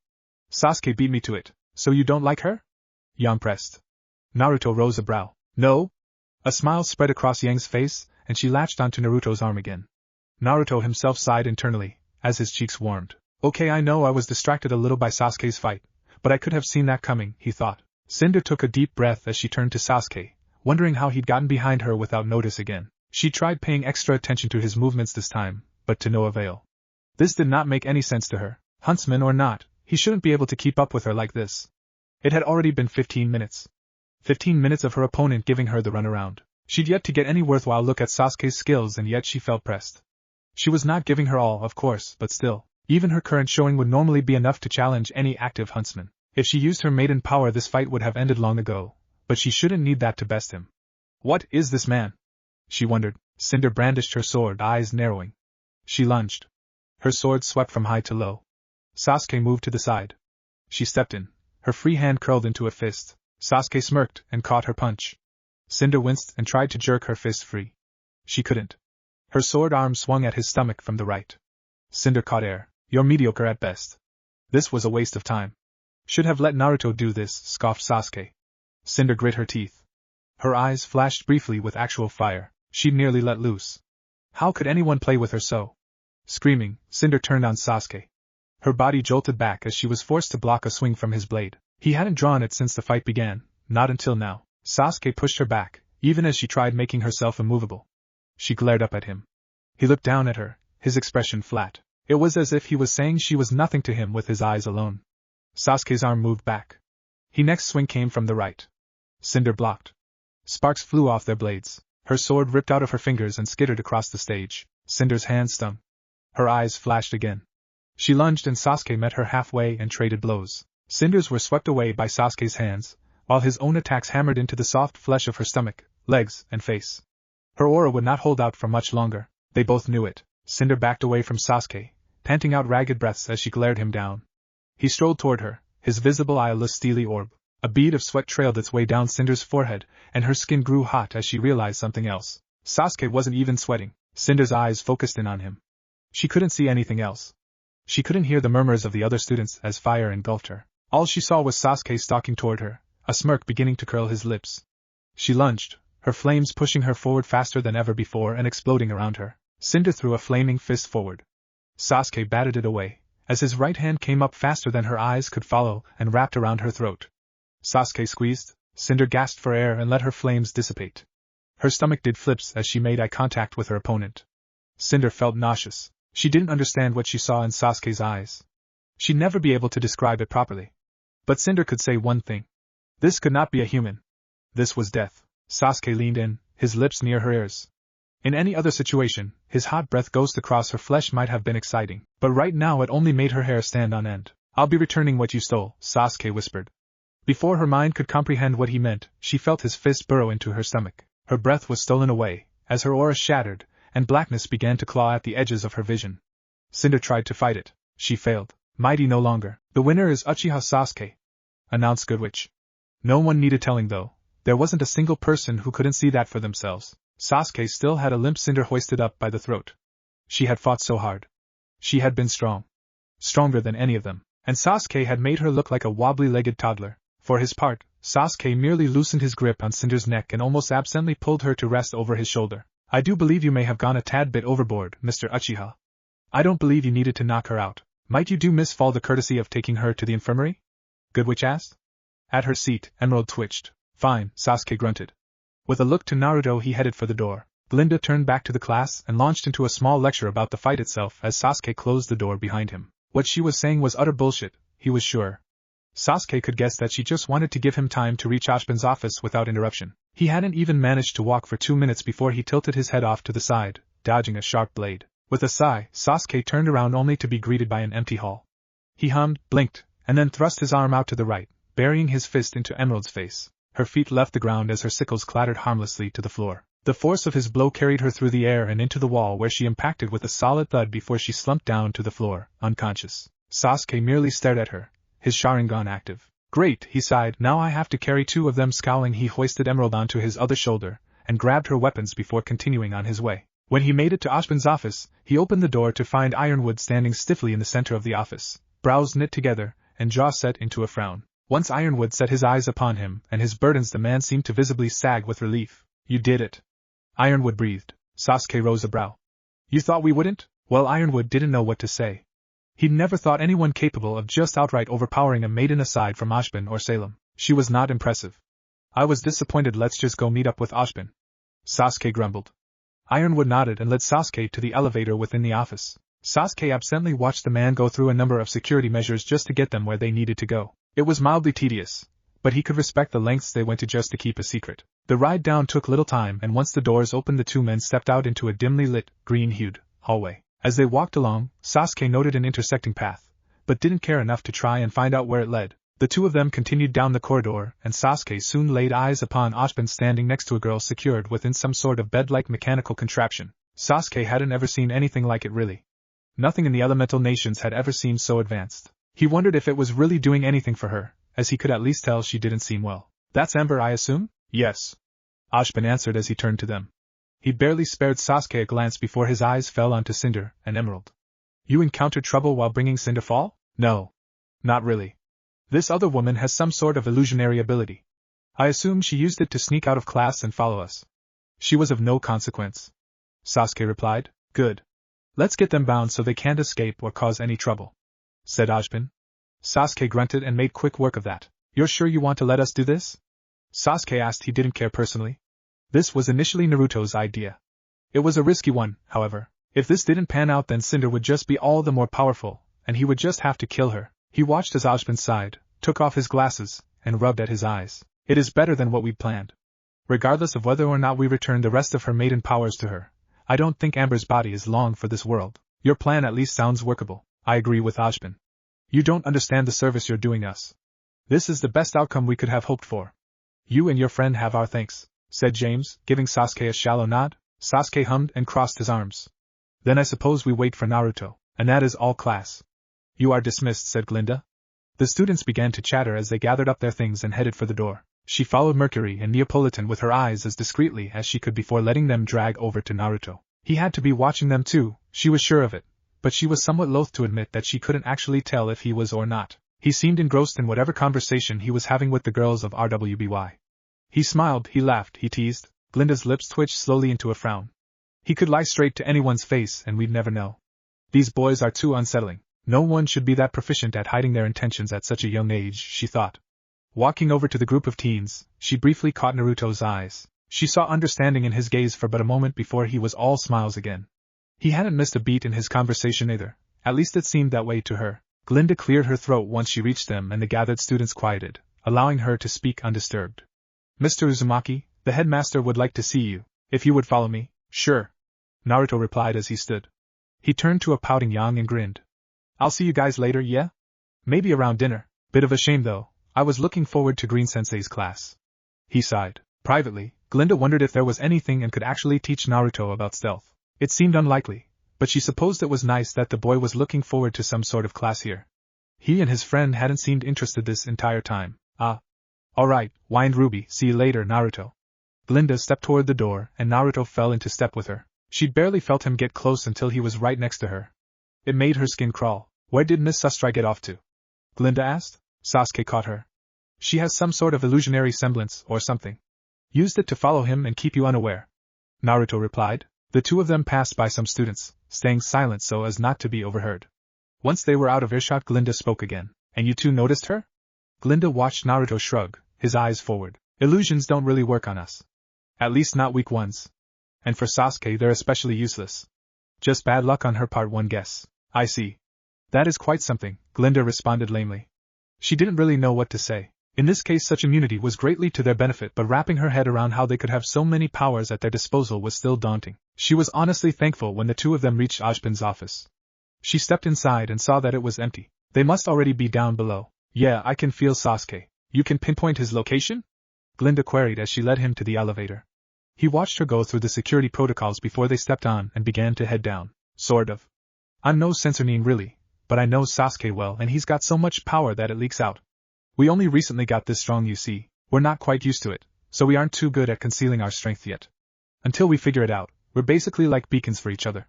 Naruto replied. Glinda did not know what a censorine was exactly, but it was not hard for her to extract the more important implications of what he'd said. She chewed over what she should say next and finally decided on what she wanted to know most. Can you sense any of us? Glinda asked. She would not be comfortable with beings such as them being able to locate her whenever they pleased. The elevator came to a stop and opened up into the green-lit corridor of Beacon's vault. Not sure maybe? What Sasuke and I can sense is chakra. The closest thing to it we've felt here comes from Ojban and those maidens. We can feel something from you, but it's not chakra, you know? I don't know if we'd be able to feel you no matter your location the way we can each other or even other shinobi if they're intentionally flaring their chakra. It's hard to explain. Right. Is there any reason you're scared of me? Naruto asked after a few minutes of silence. Glinda's eyes widened and she almost came to a stop. What? I can't sense chakra that well outside of my immediate proximity. But due to a certain condition of mine, I can sense negative emotions. Wasn't sure of what you were feeling at first, but now I can kinda decipher it. It's all sorts of apprehension and fear. Only when Sasuke and I are around you. Can you blame me? Glinda whispered after a moment. You and your friend are so powerful. You're beyond even the headmaster. Even now you just admitted to something outlandish in addition to all your other abilities. How can I protect my students from the likes of you if you turn on us? I will gladly lay down my life for them. I will fight you until my bones break. Until the light leaves my eyes and I breathe my last. But how can I die happily knowing that all my efforts are for naught? Knowing that everything I give for the protection of my wards will simply never be enough? It is so frustrating. I've spent years of my life dedicated to the students that pass through these halls. To feel that I cannot protect them fills me with a sense of shame and failure. And I do not want nor intend to fail them. I like her, said Kurama. Naruto couldn't help but agree. Outwardly, he looked to Glinda who had stopped walking and offered her a smile. It was nothing wide or boisterous as was usual of him, however. His lips barely curled upwards and Glinda felt almost soothed by the look on his face alone. I know it may not mean much to you, but I've never meant anyone here harm. My dream in life has always been to become Hokage. They are the leader of my village back home. My father was the fourth. Their entire job is to protect the people of our village, to their dying breath if need be. Generation to generation a Hokage is chosen, inheriting the will of fire that is passed down to each person who wears the Hokage's hat. I do not think I would ever be able to live with myself or look my dad in the eyes when my time comes if I were to betray the trust you or old man Oz has put in me by allowing us to stay here while we find a way home. I swear I won't ever try and harm your students, Glinda. That's a promise. And I never break those. Glinda just stared at him as they walked on. Naruto wondered if she didn't believe him, and if he'd ever be able to make her feel more comfortable around him as their time here went on. I will hold you to that, Mr. Uzumaki, he smiled. Call me Naruto. Sasuke hated just standing around. It's why he was abundantly pleased when Naruto and Goodwitch stepped into the room. The former of them was sporting a small smile and Goodwitch looked more relaxed than he'd seen her since they arrived. It was a curious thing to behold, yet he was not surprised. Naruto had a disgustingly effective way of getting under people's skin and on their good side. Took you long enough, Naruto. Sasuke grunted. Had to finish the class as believable as possible. Their accomplices are probably looking all over the place for them. HN. Should we kill the green one? Why bother? You made sure to do your research before we even had this plan fully hashed out. You know Emerald is only loyal to Cinder. She'll fall in line with whatever she wants. We just need to make sure Emerald doesn't wake up before we're finished. Naruto replied, shrugging. He looked away from Sasuke and laid his eyes on Amber. His smile dropped. She didn't look any healthier than when he'd first seen her. His eyes fell to Cinder, and he shook his head. He just couldn't understand people like her. Shall we begin? Asked Ojban. Sasuke grunted and Naruto gave a nod. With a few quick hand signs, Naruto performed a low-level water jutsu that he'd recently learned and splashed Cinder good. She woke up flailing and gasping for air, her eyes wide and wild for all of a second before they fell upon Sasuke. He looked back at her impassively, but she visibly flinched and scooted away from him the best she could, what with her being tied up on the floor. Good morning, Miss Fall, Ojban greeted. Cinder did not respond, her eyes still locked on Sasuke. I see that Mr. Uchiha has you quite captivated. But that's alright. I'm sure you wouldn't care to hear how we're prepared to surrender the rest of Amber's maiden power to you. That got Cinder's attention. Her head jerked to Ojban. What? Yes. You've gone through so much trouble to acquire them. We've decided that it would indeed be in all of our best interest to simply give them to you, Ashbin replied. He sipped from his cup and kept his eyes on her. You must be lying. Cinder growled. Certainly not. Ashbin responded. Then there is a catch. You must know I would never work for you. Ashbin smiled and Cinder suddenly felt sick to her stomach. Indeed. You certainly would not. But Amber? I do believe she feels differently. You're not making any sense, Fossil. She snapped. She was doing her best to sound confident and angry, but tied up as she was, with the most powerful forces against Salem standing all around her as well as literal death, for she was convinced he could be nothing else. Staring her down, Cinder felt much smaller than she was attempting to project. You grievously injured Amber, as I'm sure you know. Even if we took the maiden powers from you, I doubt her body would hold up long enough for the transfer to be a success. So instead we will give them to you. Along with Amber's very soul. Ashbin replied. Cinder just blinked. What? Know that you will soon find your own soul suppressed beneath her own. Your body will become hers and she will use it to do more good in this world than you ever have. No, spat Cinder, eyes narrowed. You will cease to be. No. And all the power you've cultivated and craved will live on in someone else. No. No. If you would, Mr. Uchiha? Asked Ashbin as he turned away from her. Cinder's eyes flicked back towards death, wide and frightened. Her skin was pale, and she was sweating cold. She locked eyes with him and the despair finally, ruthlessly set in. Sasuke's eyes were blood red. No! Her own desperate scream was the last thing Cinder heard. Reixe frowned. Team RWBY had just been released from their last class before dinner. The 4 girls were walking toward the cafeteria with Team JNPR. Much like themselves, students were chatting excitedly all around them, happy to be out of the last class for the day. Usually Reixe would be participating, even if only to give haughty replies or to turn down yet another attempt to court her from John. Today, however, that was not the case. Reixe couldn't stop thinking about Naruto. To be more precise, she couldn't stop thinking about how he'd been acting. Today's combat class had been so weird. From the moment Professor Goodwich had selected Cinder as a participant for a spar, she felt the shift that occurred in their 2 acquaintances. Reixe felt that she was decent at reading other people. And there had definitely been something sharper about Naruto since that moment. Their group of 8 walked into the cafeteria and got their food. It wasn't until they'd sat down and made it halfway through their meal that Yang of all people interrupted her train of thought. What you brooding about there, Ice Princess? Reixe rolled her eyes. I am not brooding, Yang. Merely thinking about something. Is it serious? Asked Pira. You've been awfully silent since class ended. It might be I think something is going on. Something dangerous. Reixe replied. Blake closed her book and set it down. Why do you think that? Blake inquired. Today was weird. Well, weirder than normal. Didn't you guys notice how eager Naruto and Sasuke were to fight that student? Cinder, I believe her name was. Reixe replied. Yang frowned as she let her spoon clatter into her now empty bowl. Yeah. You think she really is his type?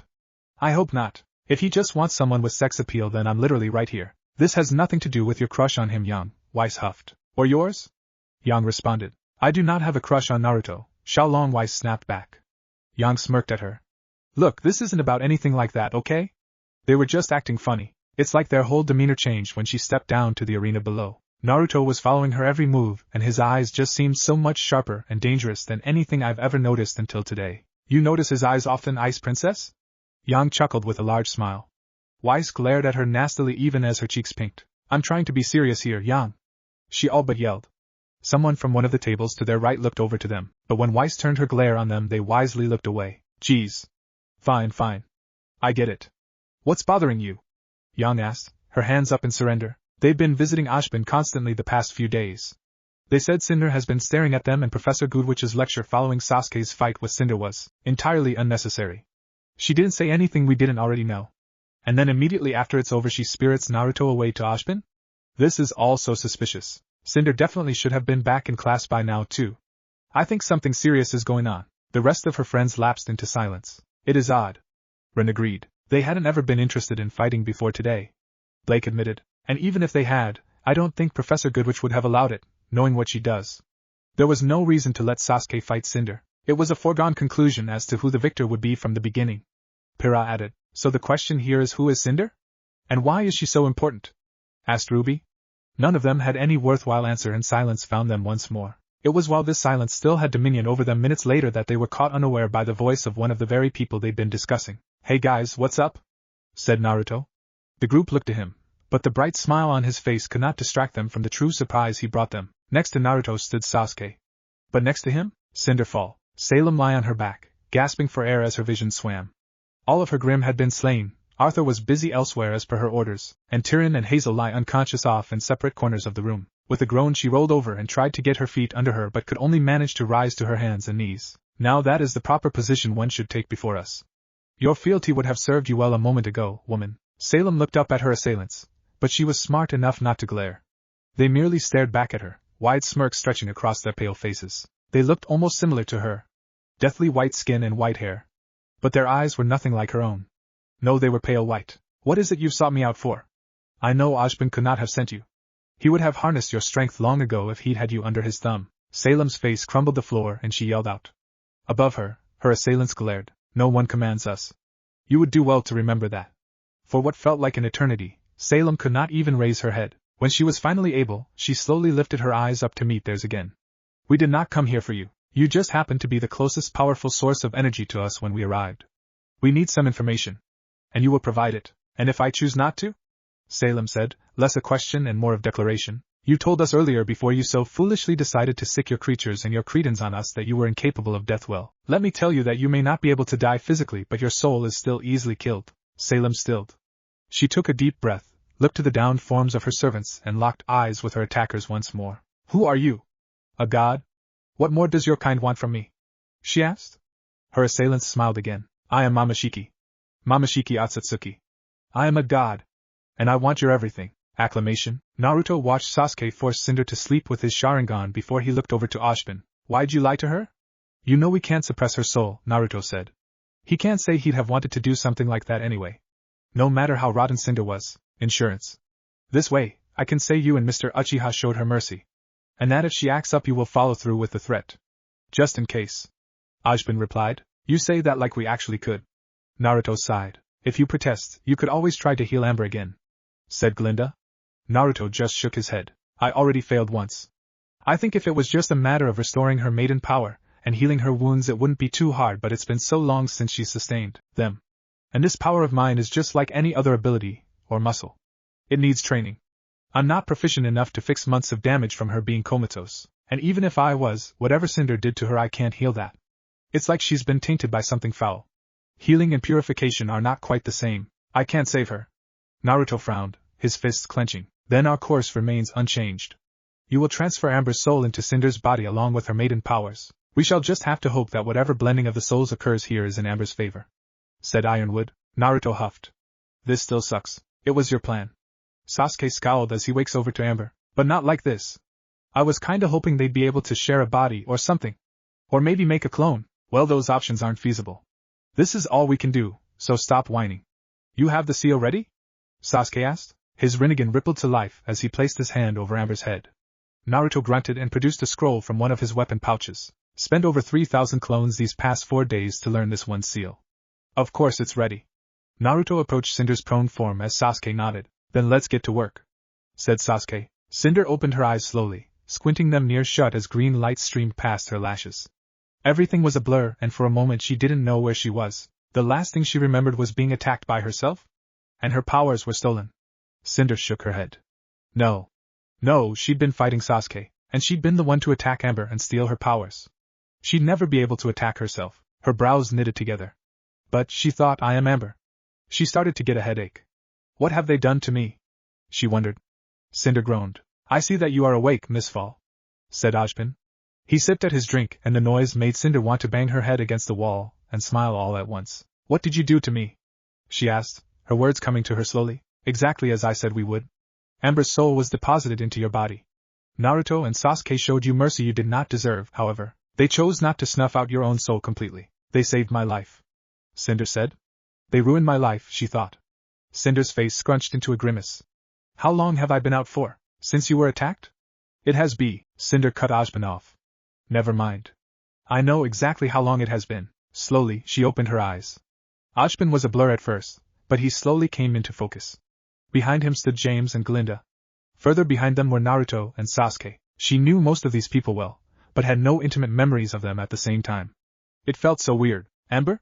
Glinda ventured, her eyes sparkling with something Cinder could only assume was hope. Cinder shook her head. My name is Cinderfall, but you are Amber, yes? James inquired. No, yes? I don't know. My head is a jumble. Too many memoirs. Conflicting ones. I'm a horrible person. But I've done so many good things. How could I be? I murdered people in cold blood. All I wanted to do was give that little girl an apple. Why did this happen to me? I didn't do anything. Cinder rambled. Her hand came up to her head, clenching it. She can't reconcile the two sets of memories and emotions right now, said Sasuke.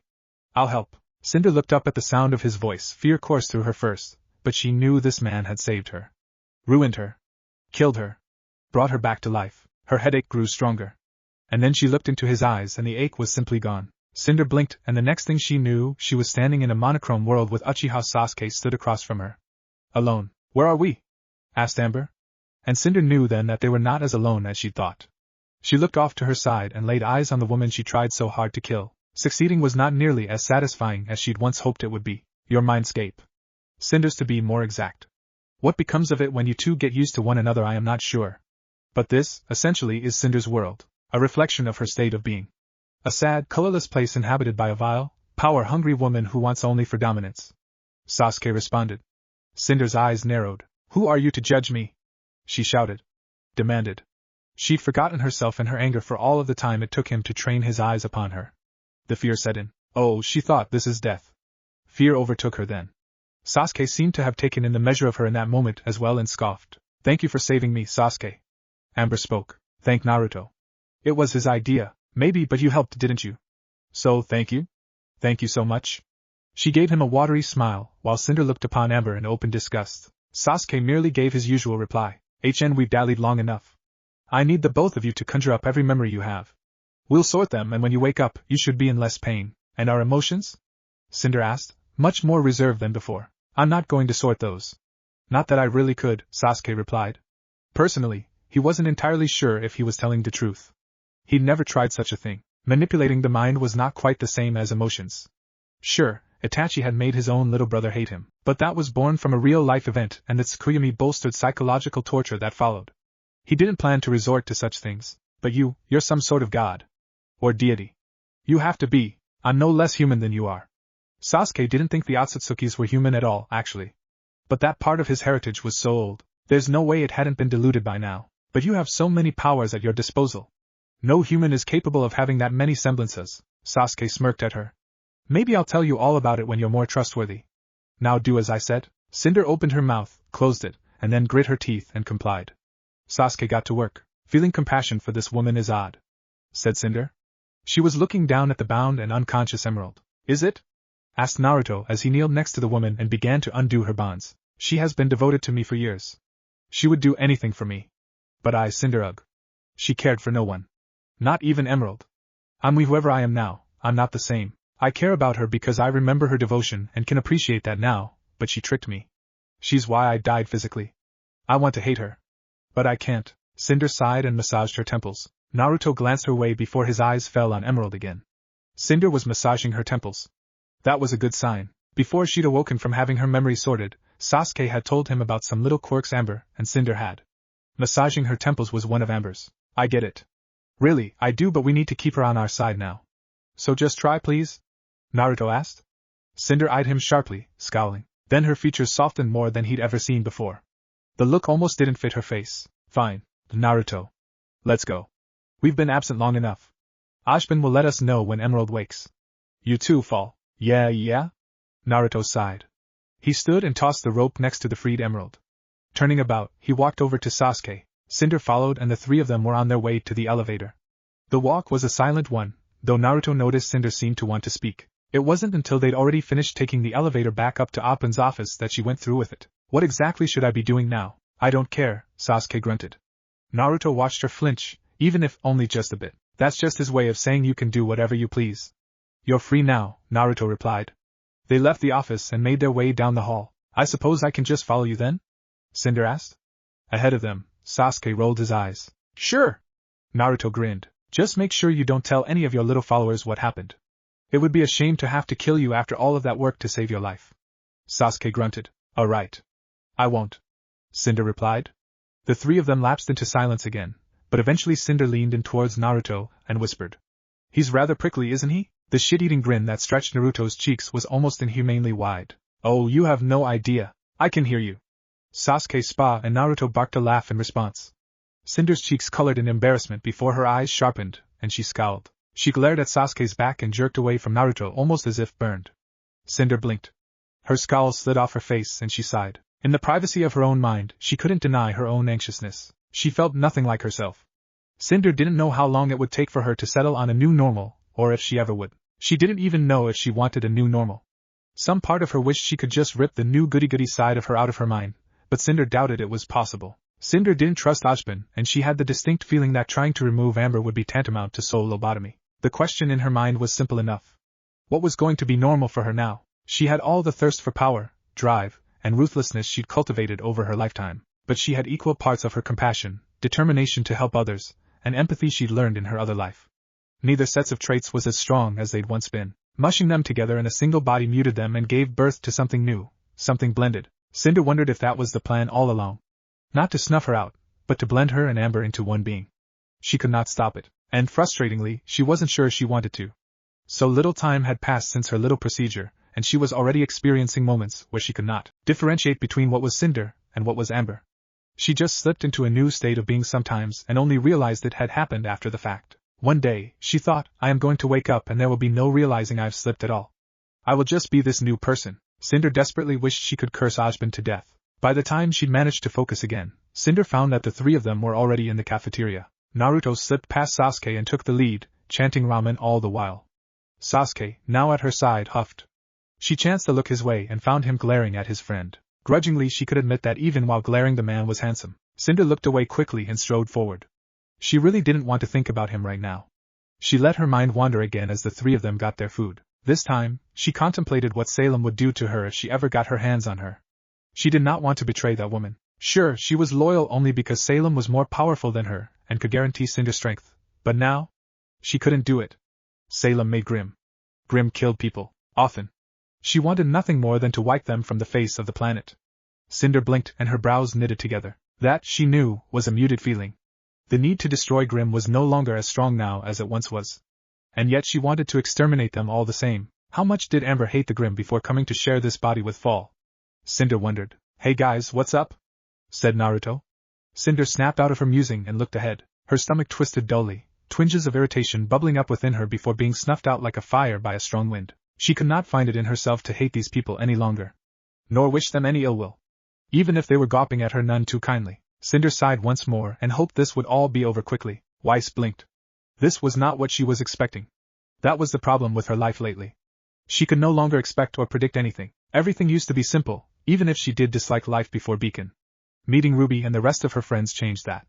Meeting Naruto and Sasuke? That was like being fired out of a cannon through flaming hoops over a spike pit that was also filled with venomous snakes. While having to fight off Grim, you couldn't predict that outcome. Reixe led a long, silent sigh passed through her nose. We were chatting. Where have the two of you been? Reixe asked. I went to see RWBY and Sasuke was in the infirmary with Cinder. He really did hit her too hard. Naruto chuckled as he set his tray of ramen down between herself and Yang. Weiss's eye twitched.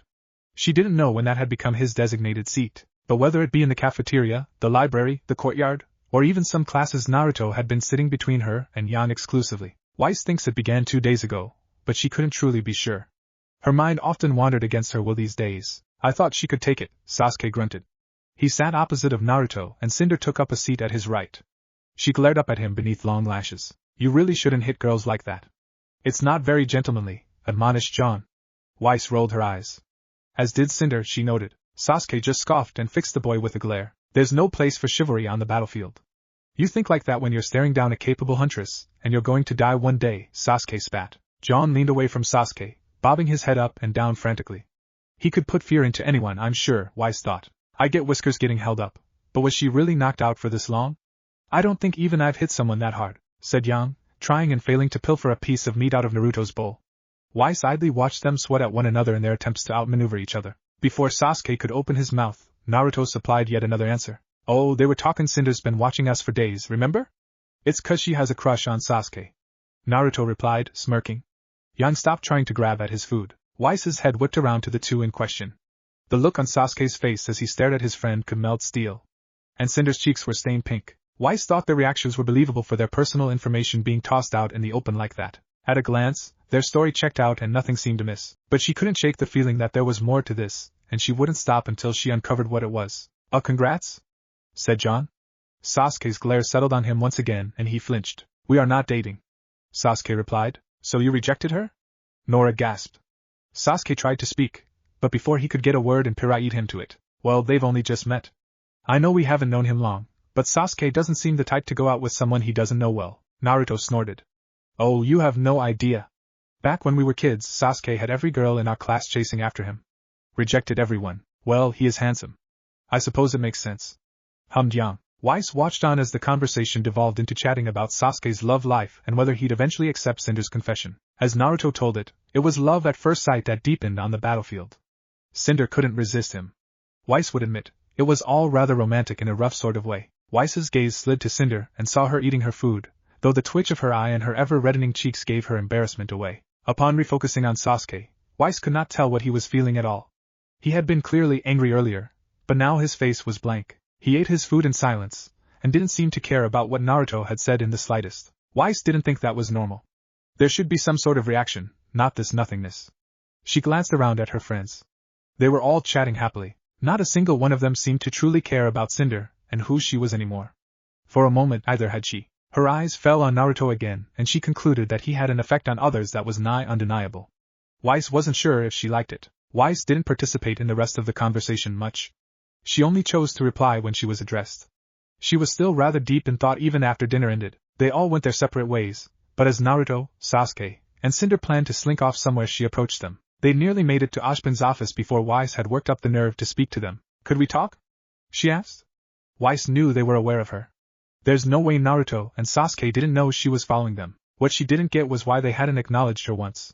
The three of them came to a stop and Naruto turned to her while motioning for the other two to move on. Sasuke hadn't needed to be given further reason to leave and continued on his way. Cinder hesitated, and for a moment Reixe felt as though she was being given a death stare by the woman, but whatever it was, the look passed and Cinder was following after her supposed crush, trying to catch up. What's up, Reixe? Naruto asked. You are hiding something from us, she said. She didn't want to beat around the bush. There was no point, in her opinion. Besides, after observing him in class and at dinner, Reixe didn't think allowing him the option to be vague was a good idea. Naruto seemed easygoing and even mildly stupid to her, but she was positive that some of that was just a front, a mask. He was sneaky, and he had a way with words that could allow him to talk himself out of most issues. Why do you think that? He replied, his eyes widening with curiosity. Reixe didn't believe it for a second. Cinder doesn't have a crush on Sasuke. I don't think. If nothing else, it certainly isn't something Sasuke shares or even seems to acknowledge. When they did battle, she seemed genuinely intent on tearing him apart. She couldn't obviously, but that wasn't a battle to deepen any bonds. She would have killed him, if she could. I just want to know what's going on, Naruto. Being in the dark isn't pleasant, Reixe replied. Naruto stared her down, his face nearly as blank as Sasuke's. The curiosity she'd seen in his gaze earlier was still present, but far less exaggerated. You're pretty smart, Reixe. Why yes. Well, she cleared her throat here and looked away from him. She didn't know why that simple compliment flustered her so. Inwardly she was preening. A deity's approval was something worth relishing, she supposed. I had a lot of teachers growing up, she finished. Say you're right and there is something going on. Why does it matter? You're a student, right? It wouldn't be your concern yet. That may be, yes. However, I did not choose the path of the huntress to cower behind others and do nothing. I wish to be prepared for whatever befalls Remnant. That's fair. I felt the same way when I was younger, though I was already a fully fledged soldier by the time I had the worries you do. You're still a student. Say I tell you what's going on, Reixe. What then? What would you do? Why even ask me anyway? I'm not from Remnant. Shouldn't you be going to Ashbin for this? Naruto queried. Yes, but you're stronger than Ashbin. What was that? Naruto replied, Reixe having spoken too low for even him to hear. You're stronger than Ashbin. I want to know what's going on. And I want you to train me to be ready for it. Reixe replied, head held high. She knew what she wanted. Naruto blinked. He hadn't been prepared for that. The way forward. Cinder's eyes fluttered open. She groaned. A thin sliver of light was directly over her eyes, streaming in from a crack in the blinds of her window. She closed her eyes again, wishing she could just stay in bed.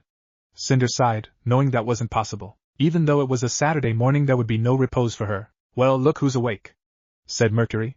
Cinder scowled at him as she sat up in bed, her covers falling away to reveal a red nightie. Mercury looked away, knowing that though Cinder flaunted her sex appeal, she wouldn't tolerate her subordinates sexualizing her. What do you want, Mercury? Cinder growled.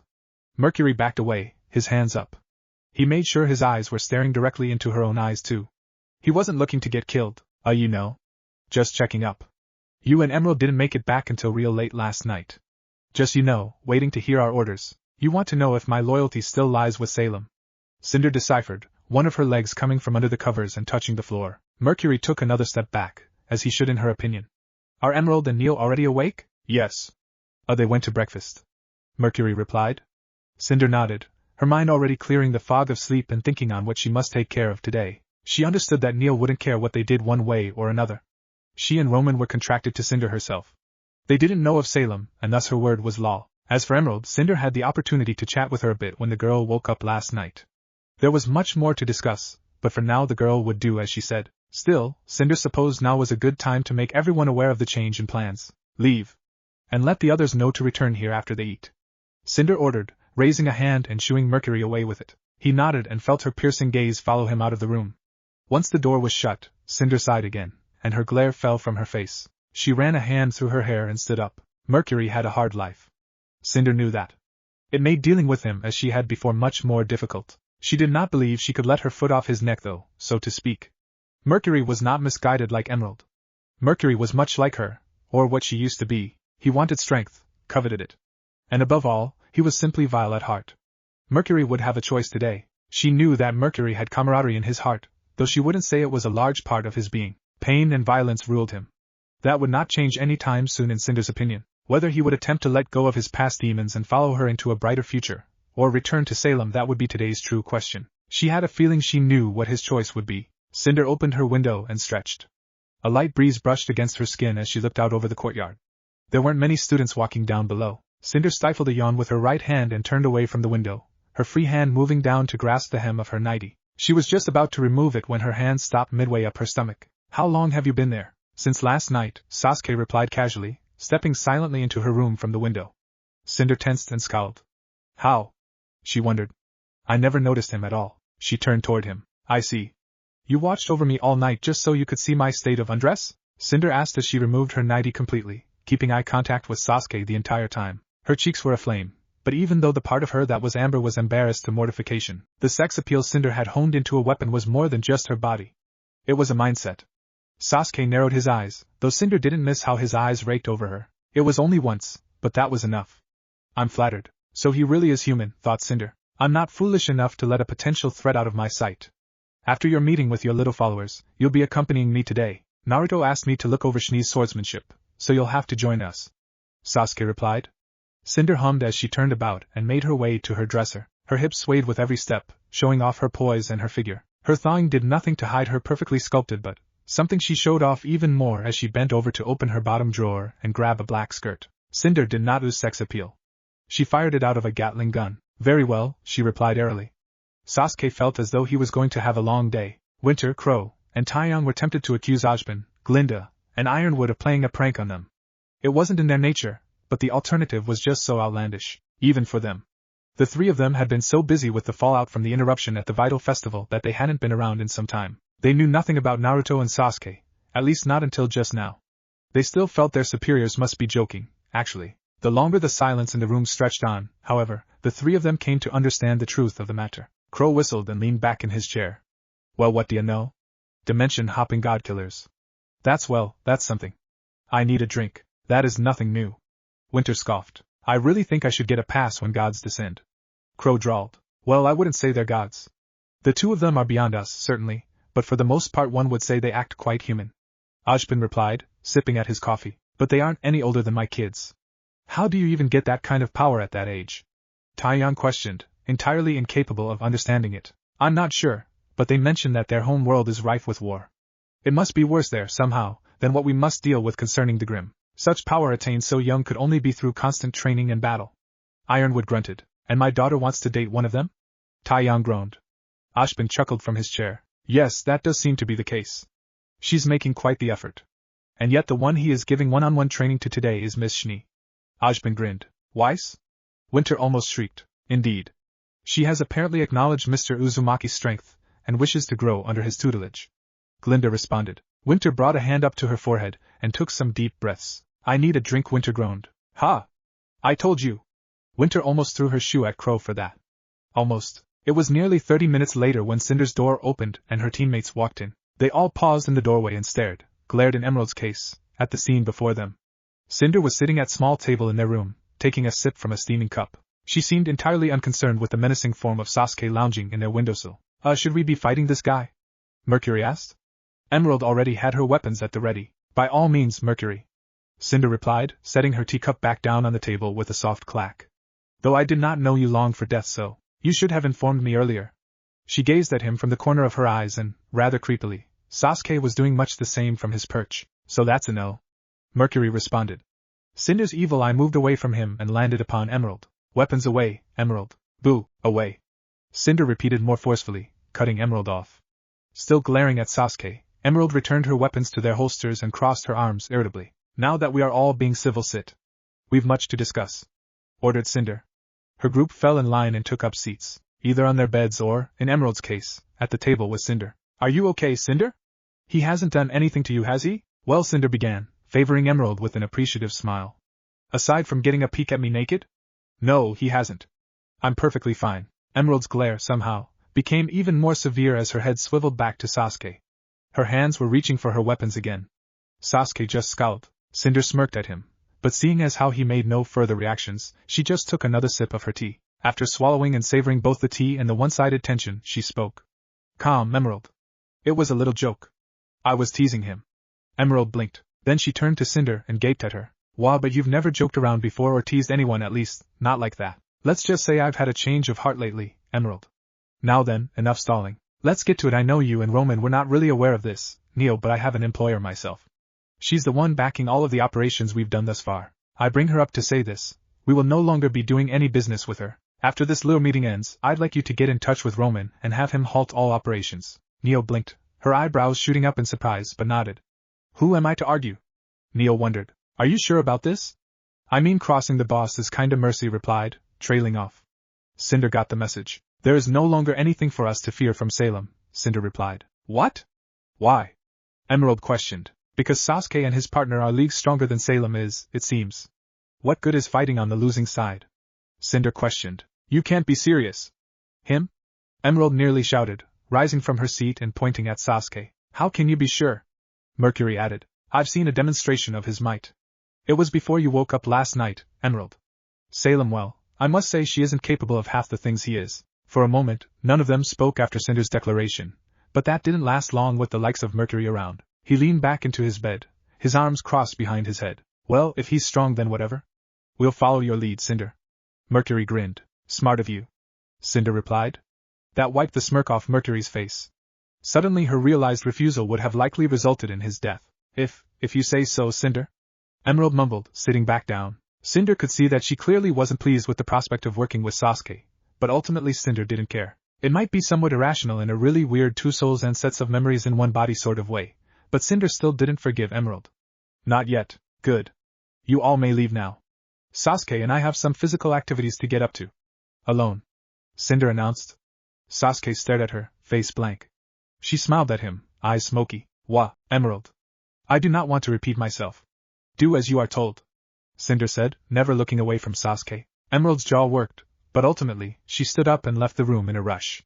Mercury and Neo were on her heels, though at a more leisurely pace. Once the door was closed, Cinder finished off her tea with a contents sigh that made her chest rise enticingly. You're more annoying than Naruto. Sasuke grunted. I'll tell you a secret. I am quite a sore loser. I cannot best you physically, obviously, but demigod or not, you are still a man. So I'll just get under your skin like this. Cinder giggled. Sasuke sighed through his nose as his eyes narrowed. Standing, he approached her. She did not show her fear despite her heart being gripped by a cold hand. She wondered if she'd gone too far? Was telling him a foolish idea? Come on. Naruto is probably already getting started. He grunted. Before she could even stand, he grabbed her around the waist, and they were gone a moment later. Naruto and Reixe walked through the halls, heading for one of the training rooms. Behind them was Yang. Naruto could admit that her pouting face was actually fairly cute. Reixe didn't seem to think so, however. Stop pouting, Yang. Reixe sighed. You're slyer than I thought, Reixe. Well, of course I'm sly. I was raised to be a ruthless CEO for some time.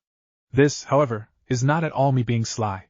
No one is trying to muscle in between you and your beau, Reixe scoffed. Naruto did not understand what that last word meant, but he didn't ask. He knew it was about him. He just didn't know how it related, and he honestly wasn't sure if he wanted that information. I don't believe it, Yang replied. Reixe huffed and rolled her eyes. So you said? Fine. I'm done trying to convince you otherwise, Xiaolong. So you admit it? Yang shouted, raising an accusatory finger to the back of Weiss's head. There is nothing to admit, you Nimrod. Weiss shouted back. Naruto regretted. We're here. Naruto interjected before they devolved into a shouting match. Weiss turned away from Yang with another huff, her hair whipping about. Let's quickly begin then, Naruto, she said as they stepped into the room. Please, she added, almost as an afterthought. They took a moment to drop their water bottles off near the bleachers where Yang took a seat. Before they could begin, Cinder and Sasuke basically appeared next to Yang with a squeak of surprise courtesy of Cinder. Yang jumped in her seat, having not expected them, though she thankfully managed to hold off from making any sounds of surprise. Once Cinder was fully aware that she was safely in a seat again, she glared at Sasuke, wishing she could maim him with her eyes alone. You could not have warned me first? Cinder grumbled. Sasuke didn't even acknowledge her, but she spied the faint smirk on his lips. You did that on purpose. His smirk grew, warned Sasuke. Naruto greeted as he and Weiss began to do some warm-up stretches. Right. Well, I'm good. Just let me know when you're ready, Weiss. I want me to come at me with everything you've got until you can't anymore, Naruto said. Weiss nodded, and after a few more stretches on her part she lifted her rapier and took a stance. Naruto stood across from her casually with a smile. Eyes narrowed, Weiss took a breath. When she exhaled she lunged. Naruto swayed out of the way of all her attacks, his eyes following hers rather than her limbs. Her attacks were purely physical for the next 3 minutes. She distanced herself from him with a backwards lunge and took a few breaths. He watched her spin something on the hilt of her rapier, as a white symbol appeared beneath her feet. Weiss was upon him faster than she had been a moment ago, much faster. He still dodged the strikes and took notice of how another symbol would appear beneath her every time one of her feet touched the ground. So the speed increase comes from there, thought Naruto. His eyes slid to the blade, noting that it was glowing a reddish-orange. On Weiss's next stab, Naruto batted the blade aside with the back of his hand. He felt the burn but didn't think it was worth any worry. He spun around to see her skid to a stop and look up at him, seemingly hesitating. I'm fine. Keep coming, Weiss. I want to see all of you. Naruto grinned. Up in the stands Sasuke sighed. Cinder smirked, and Yang rumbled that she wanted Naruto to say that to her, not Weiss. Back on the floor below them, Weiss's face flushed a deep red and she frowned before charging again. Right as her blade flew past his face through no part of her own, a black symbol began to spread out from her leading foot. Naruto eyed it as he grabbed her and flung her into the air behind him. As Weiss tumbled, a white glyph sprung to life behind her. Her feet touched it, and she rocketed toward Naruto from his blind spot. Naruto turned to face her, but his body felt sluggish and heavy as he rose an arm to block her attack. Weiss spun the hilt of Murdermaster again, and as Naruto batted the blade aside again, he found that this time, ice had formed on the back of his hand. Naruto hummed. The black symbol beneath him vanished, and he turned to face her with all the speed he normally had. Naruto observed that Weiss was breathing just a little more raggedly now. With another hum Naruto ran at her. He made sure he went about the speed she had been going. She didn't seem startled by it, which he felt was good. Weiss rose her weapon as a cyan-colored symbol appeared between them just as Naruto flung his fist forward. He met with a shield of some sort as Weiss made a stab at him. The shield shattered under the force of his attack, but Weiss was already in motion with her strike. She caught air and stumbled forward a bit. When Weiss caught her footing again, she looked up to see Naruto standing a few feet away from her. Weiss exhaled loudly and rose Murdermaster again, ready to keep going. Before she could charge, however, Naruto clapped his hands and spoke. That's enough. I've seen plenty. I think Sasuke and I can figure out what we're working with from that. Naruto glanced up at Sasuke as he finished speaking and the Uchiha looked down at him blankly for just a few moments before giving a shallow nod. You guys weren't even fighting for that long, you already know what you need to do. And why does Weiss look so tired? You were only fighting for about 10 minutes. I've seen her go way longer. Yang questioned. And Weiss did indeed look exhausted. She had sweat running down her face and she collapsed to her knees. It's because of who she is fighting. Cinder supplied. Naruto and Sasuke are apparently frighteningly powerful. The pressure they exert on the battlefield can almost be a tangible force on its own. When fighting them it is as if your body knows you can't help but give everything you have if you wish to keep up. At least, that is what I felt from my experience. Well, that aside, we've got a good grasp of you, Weiss. I don't think I can teach you any of our techniques, but you and I can work on improving your speed and your endurance. I don't plan to go too easy on you either, so your battle sense should be improving as we spar too. Sasuke will let me know what to do about your swordsmanship later. For now, you should get some rest. Can you get her back to your room, Yang? See you back here tomorrow afternoon, Weiss. That's when the real training begins. The grin Naruto favored her with did not make Weiss feel better. Right, she replied. Naruto tilted his head off to the right as Weiss's rapier stabbed past him.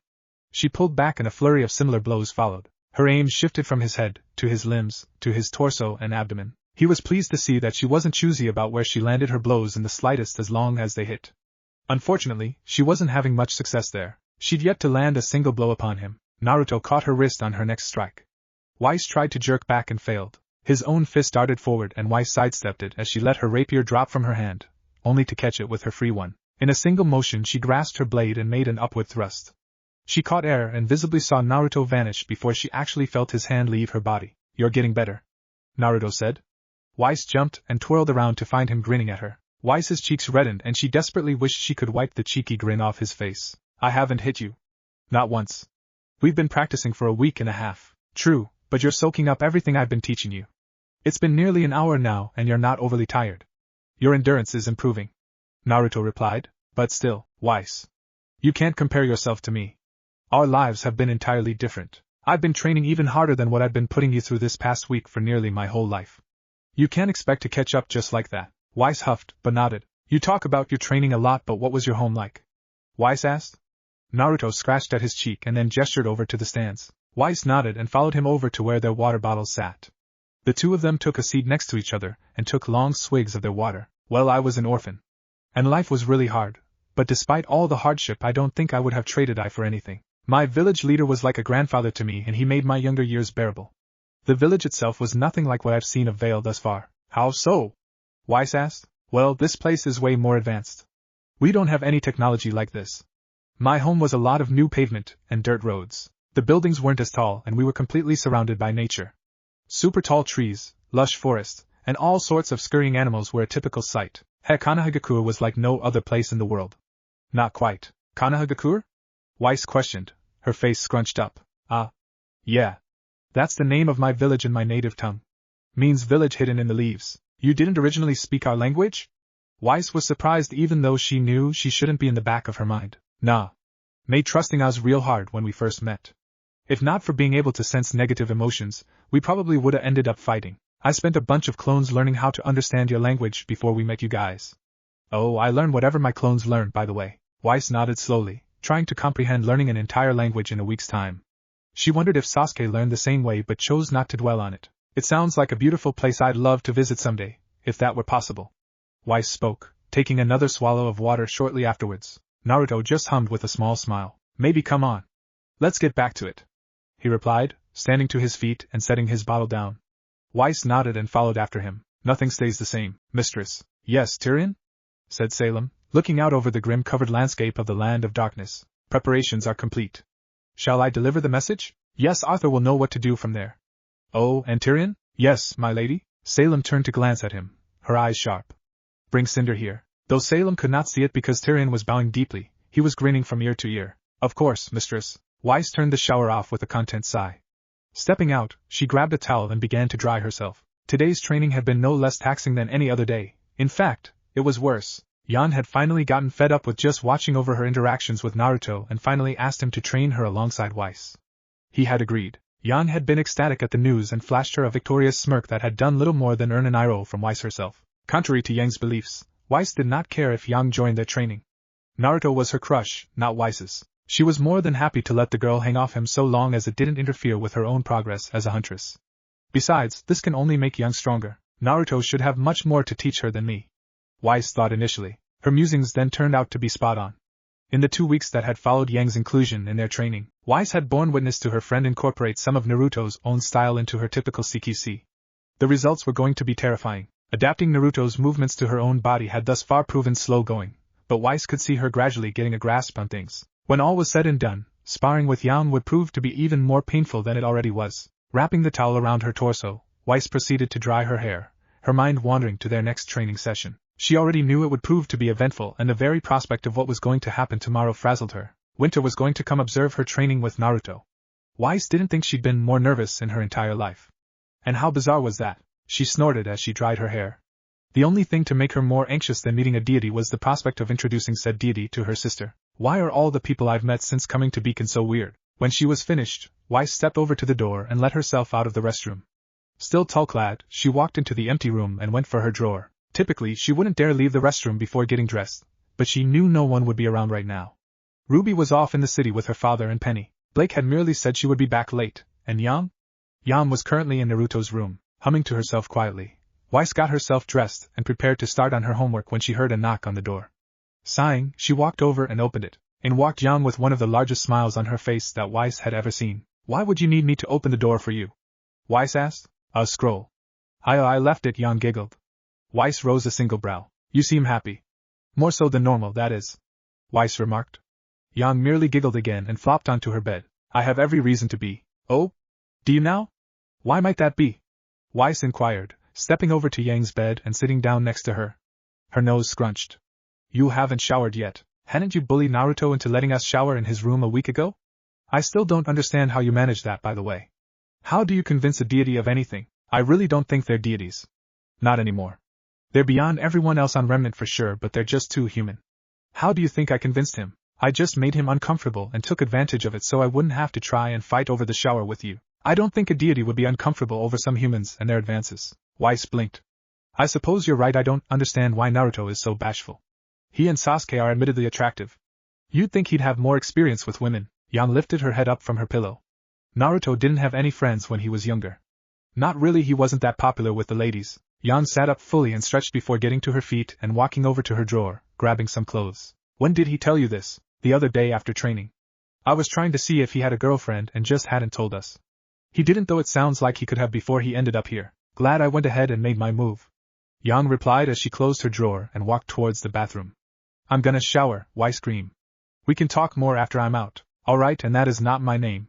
Reixe huffed after the girl, the bathroom door closing a moment later. Reixe just sat on the bed thinking for all of 2 seconds before her eyes widened and she looked to the door. Wait. What did you just say? Yang? Laughter as the shower turned on was the only response Reixe received. Yang. Sasuke stepped into the room he shared with Naruto, his thoughts going over the conversation he just had with Cinder.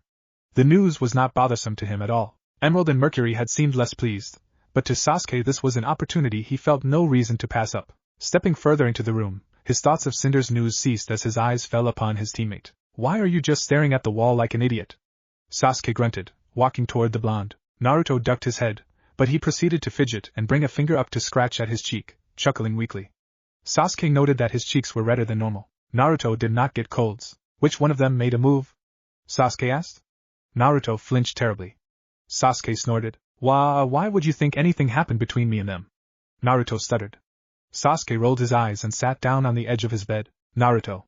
I've known from the moment you healed her up that Xiaolong had some sort of interest in you. Everyone did. I'm certain even you did. Shini isn't exactly easy to read, but if nothing else it's clear that there's something up with her when it comes to you. So, which one of them made a move? Because I know you didn't. Naruto frowned. Why so sure? Because we're in a different dimension, and we plan to go back home. We've got unfinished business that we clearly can't put to rest here. You're an idiot, but even you're not stupid enough to actually initiate a relationship here. Sasuke scoffed, crossing his arms and staring Naruto in the eyes. Eyes that were now narrowing on him. Yeah. You're right. So why would it matter, even if one of them did? I said you weren't stupid enough to initiate. You're still foolish enough to reciprocate. Was Sasuke's deadpan reply. Now stop stalling. We both know something happened. Fess up. Naruto looked away from his teammate, his frown deepening into a scowl. Yang kissed me. Naruto grunted. Sasuke just stared at him for a moment longer before he sighed. You're dating her now, aren't you? Sasuke watched his teammate for a few seconds, but the fact he hadn't responded yet was answer enough. Yes, Naruto's one-word response was a drawn-out hiss. Why are you such a fucking imbecile, Naruto? Sasuke snapped. What good is making connections with these people when we're going to leave, unless you don't want to go back anymore? That it? You give up on your big dream to become Hokage? Of course not. Naruto shouted back, standing to his feet. Sasuke stood now as well, stepping into the blonde's personal space and getting into his face. Then why? What's the point? You're never going to see them again once we go. I mean, maybe we'll be able to make visiting easier once we figure it all out. Oh, I'm sure I can. But you'll be dead. Even if I could make traveling back and forth a possibility, you won't be living long enough to see that day. But I can bring your corpse here if you'd like. Sasuke spat. Naruto's face contorted into something ugly and snarling in less than a second. I'm going to break your jaw for that. I'd like to see you try. The two of them stared one another down, their breath coming quick and shallow. They'd gotten all riled up just from that small argument. Right now, Naruto wanted nothing more than to put Sasuke into a coma, but he fought off the intense need to indent the other man's face as best he could, which meant he was just barely restraining himself. So aside from your bullshit, what do you really have against me dating Yang? Last I saw, you're getting mighty cozy with Cinder. Naruto grunted. Sasuke's nostrils flared for the briefest of moments. It was the only thing Naruto could get out of him, but it was something at least. I don't feel anything for her. Just because she enjoys throwing herself at me in some twisted sense of revenge for crushing her in battle doesn't mean I reciprocate anything. And do you know why I don't? Because even if it was possible for me to feel anything for her, we're not coming back here, Naruto. We don't belong here. We can barely even train without drawing in Grim. There's clearly something these people don't understand about them, because they seem drawn to our chakra. Our very existence upsets the balance of this world. And you want to make visits? Are you insane? I'm sure we could. No, we can't. The real question here is why would you want to start anything with anyone on this rock full of weaklings? Are you just that fucking desperate to be loved? That's low even for you. Naruto grumbled after a moment of silence. I can do worse. Sasuke replied without missing a beat. Now answer the question. Naruto sighed and ran a hand through his hair, looking away from Sasuke. You know I met my mom. Sasuke blinked. He didn't know what to say to that. In the seal. It was before the war. I was fighting Kurama, trying to gain control of his chakra. I was losing and then there she was. My dad had left a portion of their chakras in the seal like a failsafe to make sure I didn't break the seal before I was ready or failed to take on Kurama when I did. We talked and it was amazing. I'd wondered for a long time if my parents ever loved me. Meeting Dad and finding out for sure was one of the best days of my life, and I was a Hokage's son of all things. Can you believe that? Naruto's voice dropped to a whisper as he trailed off, taking a moment to exhale loudly. He tried to keep his emotions in check as memories from that day flooded him. Sasuke let him. If nothing else, he could understand this kind of pain. Before today he might have said Naruto couldn't ever comprehend him, that he would never realize how much losing your family hurt. He gets it, Sasuke thought, I can see it in his eyes. He knows. And really, how could he not? He'd had the opportunity to meet his parents, only for them to be ripped away. How he could actually work alongside the Kyuubi wasn't something Sasuke could fathom, not really. His situation with Itachi had been different, but being able to actually hug my mom, Sasuke, I can never forget that. I can still remember the way her hair felt against my fingers. The way she smelled, her voice and her laugh. I can hardly describe the experience. Actually feeling how much she loved me, and then our time together was nearing its end. She told me all sorts of things. Eat properly, take care of myself, find a girl like her Yangs. She reminds me of my mom. Fiery. A radiant personality. Loving. It physically pained Sasuke to admit that he could understand. And so you didn't refuse her? He received a weak chuckle in response. How could I? You know, Sasuke, I'm not stupid or delusional. I know we won't be able to come back, but when it comes to feelings, especially between two people, I think it's better to appreciate what you can have in the moment than to never give something a chance just because you're afraid of the loss that can follow. And she means that much to you? She's worth the inevitable pain? Sasuke asked. Naruto just shook his head. I don't know. I don't know Yang that well. I have no idea whether we're very compatible. It's not like I love her or anything, Sasuke. But isn't that what dating is for? It's not a declaration of undying love. It's just two people attracted to one another getting to know each other, right? When did you grow a brain? Naruto snorted. I guess this is thanks to Hinata. She's loved me for years and I never knew. Even when she confessed to me, I didn't do anything about it, and now I may never see her again to resolve that. There was time between Pain's attack and the war where I could have established some sort of understanding with her, and I didn't. Maybe it wouldn't have went anywhere, but I think I should have done something, I don't know. You get what I mean? Blake, RWBY, and Pyrrha rushed into Team RWBY's room and let the doors shut behind them. Weiss looked up from her book, startled, as Yang opened the door of the restroom. Is everything alright? Weiss asked. You're dating Naruto. RWBY blurted, rushing over to her sister with a smile and nigh retrainable energy. She was practically buzzing, jumping in place. Yang smiled down at her as Weiss's brows rose, threatening to vanish into her bangs. I am. Sealed it with a kiss. Yang grinned, giggling again at the thought of it. Yeah, we heard. Pyrrha said, not sounding nearly as excited as RWBY. Yang looked around her little sister to see a frown upon the redhead's face. What do you mean by that? Yang inquired. We were walking through the halls. When we were passing by their room, I overheard Naruto and Sasuke in a pretty heated argument. I was worried. Obviously the two of them fighting isn't good for anyone. I think they were so focused on one another that they didn't even notice us outside of their room. I wasn't right up against the door or anything, mind you, but they've proven they can detect people from further away. Blake responded. And they were arguing about Yang? Weiss asked. Blake nodded. Why? Sasuke was very upset with Naruto for dating her. Because Naruto knows there's no way their relationship can last. What? Why not? Yang demanded, her previous cheer vanishing from her voice. Yang. They aren't from Remnant. And they're actively trying to get back home. It stands to reason that they won't be coming back. Weiss replied, quickly connecting the dots. At least, there could be no other explanation in her mind. Blake's nod was all the confirmation Weiss needed. But if they make it back, wouldn't they know how to come visit at least? Yang asked tremulously. Naruto seemed to think they would, but Sasuke shot him down. He said Naruto knew there was no way they could come back. Apparently, Grimm are drawn to their chakra and they can hardly do any sort of training here without dealing with them. Sasuke thinks that making frequent trips between their world and ours would ultimately be disastrous. Why would he accept my confession then? Yang asked. Pyrrha couldn't really bring herself to look at Yang. The woman's voice sounded near lifeless. Blake sighed. What I'm about to say doesn't leave this room. To be perfectly honest, overhearing this felt dirty. Blake told them about Naruto's mother and Hinata. When she was done, Yang flopped onto her bed. Cinder sat in Beacon's courtyard, turning a page in her book. Reading was somewhat of a weird hobby of hers now. As Amber she remembered enjoying a book every so often, but Cinder herself didn't read for leisure. Every work she consumed was food for the mind, information she'd felt necessary.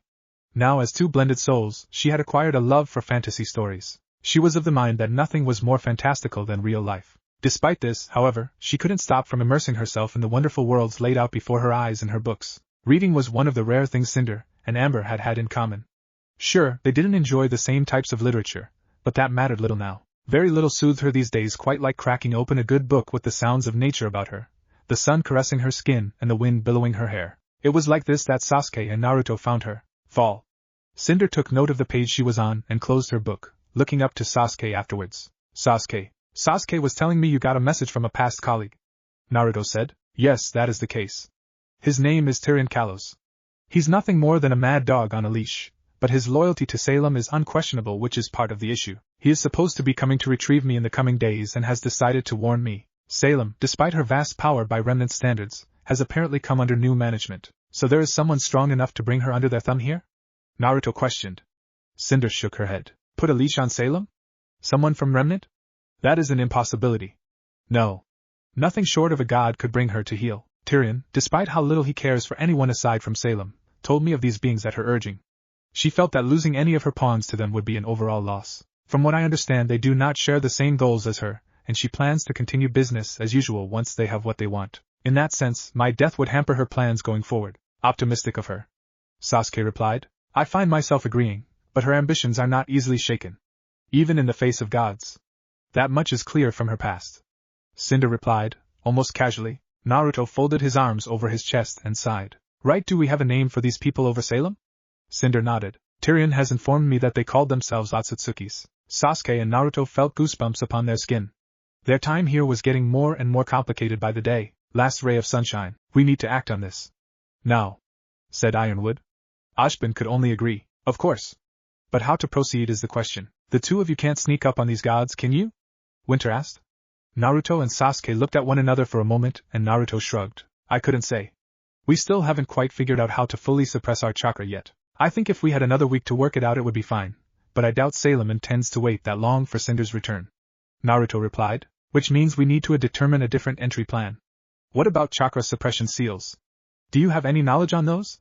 Sasuke inquired. Naruto shook his head but looked thoughtful. I don't, but Kurama just told me he remembers one from the Shodame's wife.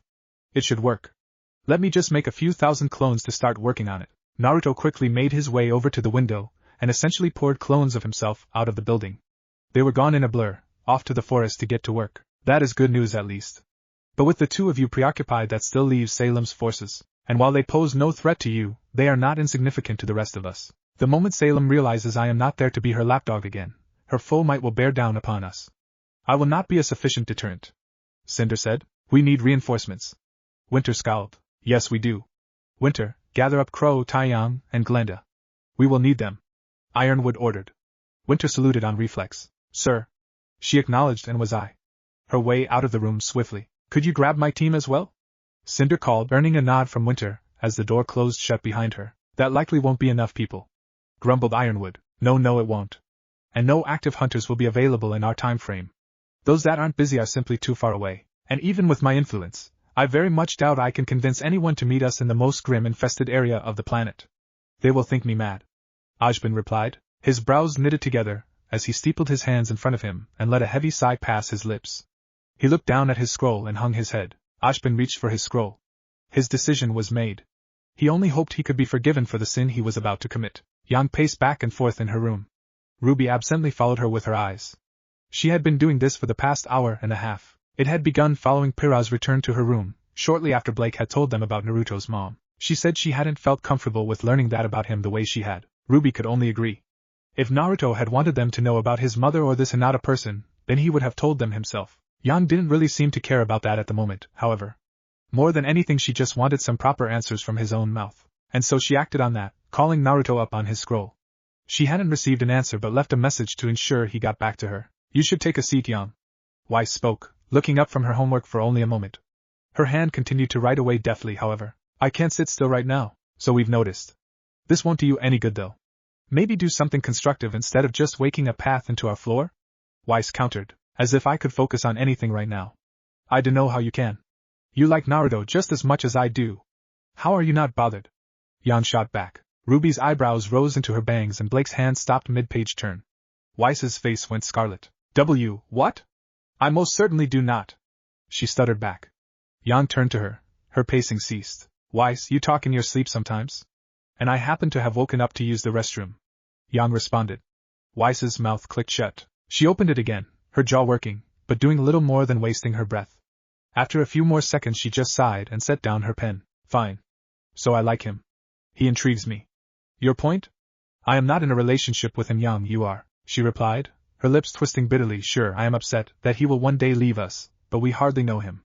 I am fully aware that what I harbor is a crush. It will eventually pass. As will yours.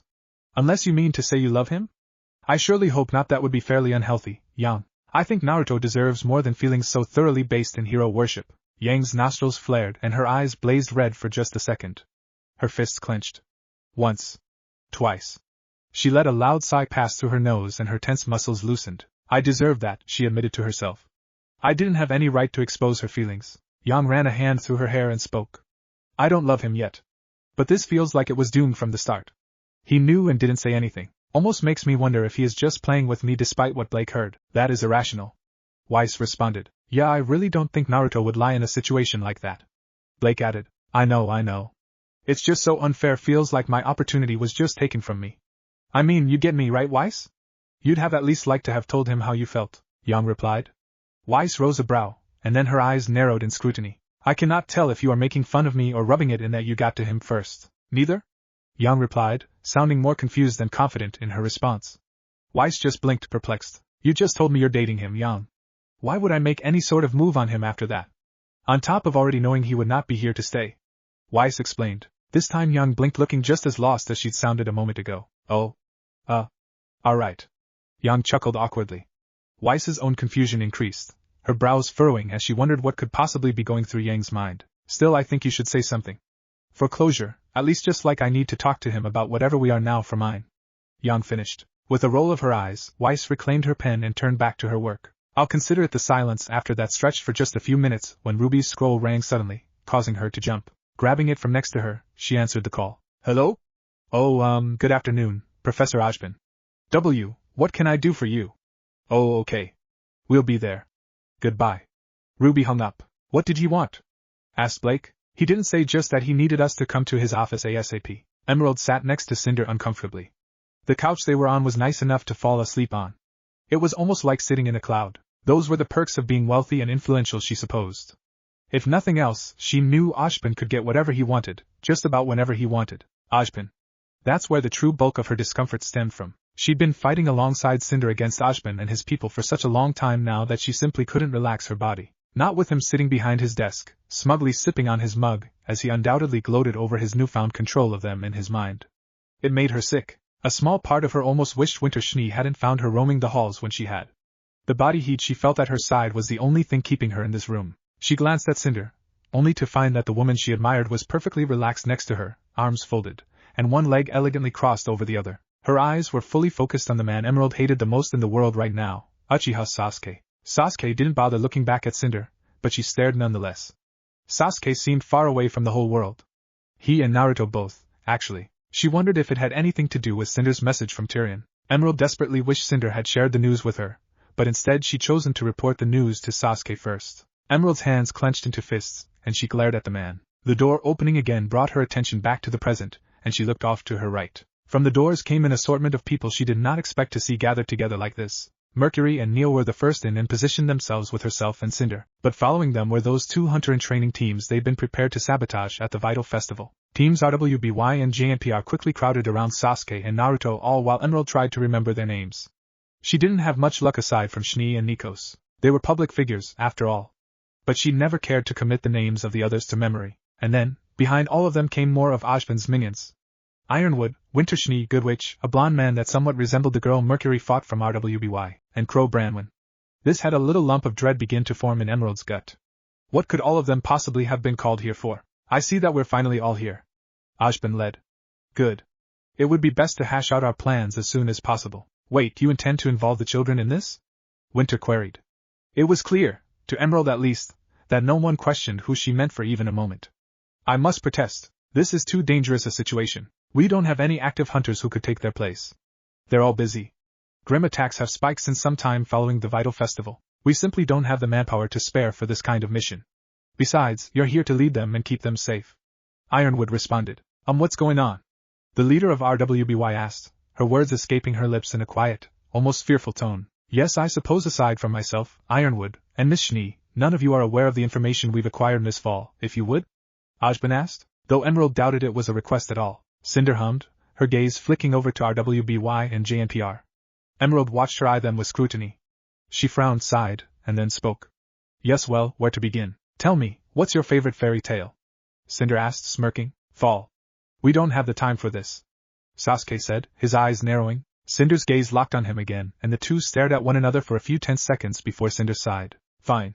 Fine. Ruin a girl's fun, why don't you? How to simplify this best, my teammates, and I served an immortal woman who rules over the Grim. She sent me here to retrieve the maiden powers I failed to fully acquire some months ago. Ah, imagine being able to control the elements without the need for dust. That is what maiden powers afford you. The arrival of our two divines here, she gestured to Sasuke and Naruto. The two of them frowned. Ruined all of my plans. Sasuke later bested me in combat, and I had little choice but to follow their directive or die. But of course, Salem was going to recall me eventually. I am to return to her castle. Soon. And I need escorts. Hence where all of you come in. She will undoubtedly know I've changed sides before we reach her. Cinder was met with silence. Then the room exploded into noise. Taeyang, Crow, Glinda, and Winter were shouting protests at Ironwood and Ashbin. The two student teams remained in quiet shock, however.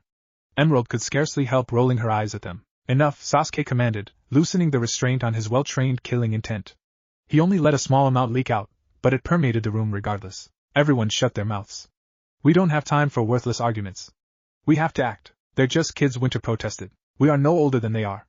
Your point? Sasuke replied evenly, bottling his killing intent back up. You two are a special case though. Clearly.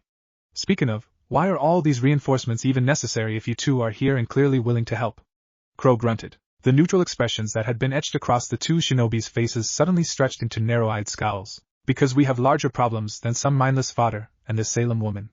Sasuke spat. There's something worse there than an immortal evil and her endless supply of Grim? What could possibly be more pressing? Taeyang responded, nostrils flared. He couldn't believe Ashbin was even suggesting sending his daughters into the literal heart of all evil, her new masters. Cinder said the man sent to inform her of her return mentioned two people who were stronger than Salem. They have aligned themselves with her until they finish their business. They called themselves Otsutsukis. So you guys are saying you'll be preoccupied by them, and can't help us?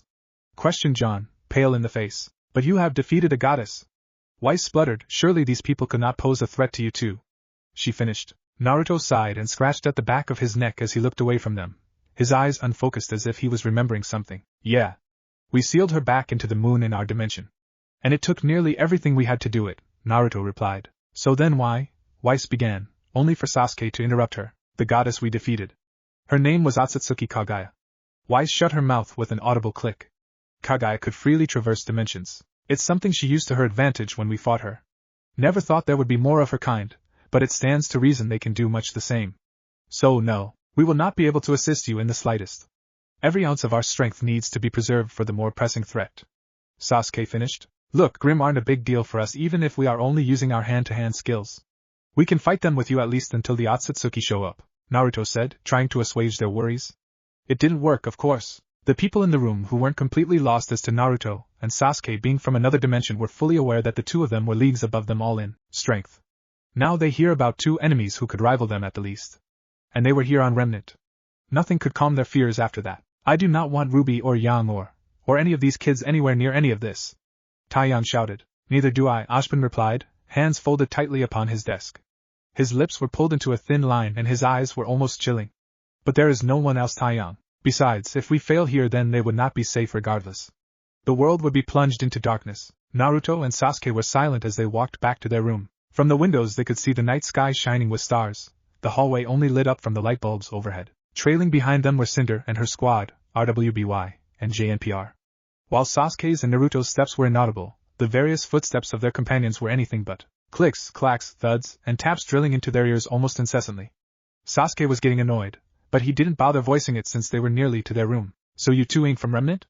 Mercury asked. Sasuke sighed through his nose. His shoulders tensed and Naruto wondered if he had just considered turning around and running Mercury through with his Kusanagi. No, Naruto replied, and you killed a goddess. Mercury continued. Naruto shook his head with a frown, though he didn't look back so no one saw. Didn't kill her. Not even sure we could. Naruto said. Huh. Was all Mercury could say to that. Super awkward. Nora exclaimed. Ren sighed and the tension lightened between them. From their small conversations broke out between them. Naruto, Sasuke, and Cinder, however, did not participate. You guys should get some rest. You're going to have a long day tomorrow, said Naruto. He and Sasuke now stood in front of their door. Sasuke helped his scroll up to unlock it. With nods and goodbyes their little group started to disperse, but Yang did not move at all. Seeing her still there, Sasuke scowled and headed inside. Naruto's eyes softened as he gave her a small smile. What's up, Yang? He asked, a tad more cheerful sounding than her meant to sound. Much as he was glad to see her, he was still feeling conflicted over what he talked about with Sasuke. Yang craned her neck to stare him in the eyes. We need to talk. Naruto made a face but nodded. What about? Oh, do you want to talk in my room? No.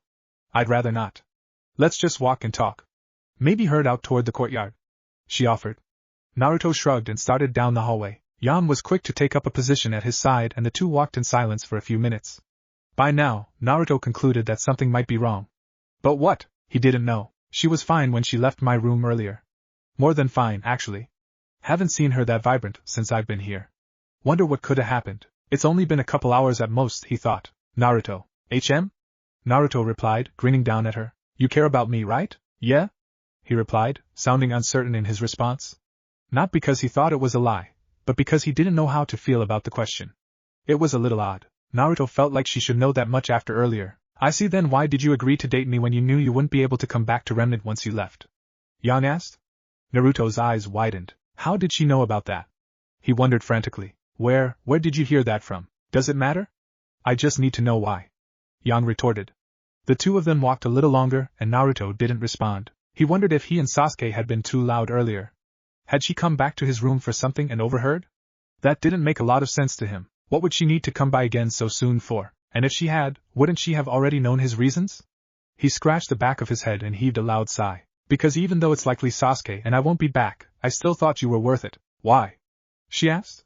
He scratched his cheek now, a pink hue dusting his cheeks. He had wondered if she'd stuck around long enough to hear about his mother, but he supposed this meant she hadn't. That just made this whole situation even more embarrassing. Honestly? He began, plunging onward. Let no one ever say embarrassment stopped Naruto from doing anything. He used to frequently transform into a scantily clad blonde bombshell when he was younger for Kami's sake. You remind me of my mom and she told me to find a girl like her. Naruto watched her out of the corner of his eyes and saw her give a shallow nod. Yang knew that already. Sort of. Blake had told all of them about his mother and Hinata, but Blake had kept the details as light and vague as she could. Despite wishing she could have understood the context more, Yang couldn't fault Blake for this. Naruto's private life was his own, so where does this leave us? I won't lie to you, Naruto. I know we're just dating, but I was kind of hoping for this to actually develop into something. Feels like I'm never going to even get a chance now. I haven't just given up on being able to visit after we leave, but even if I can, I want to see how far the two of us can go. But what's the point? Yang responded, her voice raising. Her fist clenched at her side and Naruto noted that her cute little nose scrunched up as her lips drew back into a near snarl. Yang herself knew that Naruto wanted to cherish the present instead of worry over their inevitable doomed relationship, but she just couldn't be fully satisfied with that. This is so unfair. She screamed to herself, unwilling to throw a verbal tantrum in front of her crush. She was so pissed and was positive he'd understand, but she couldn't bring herself to do it.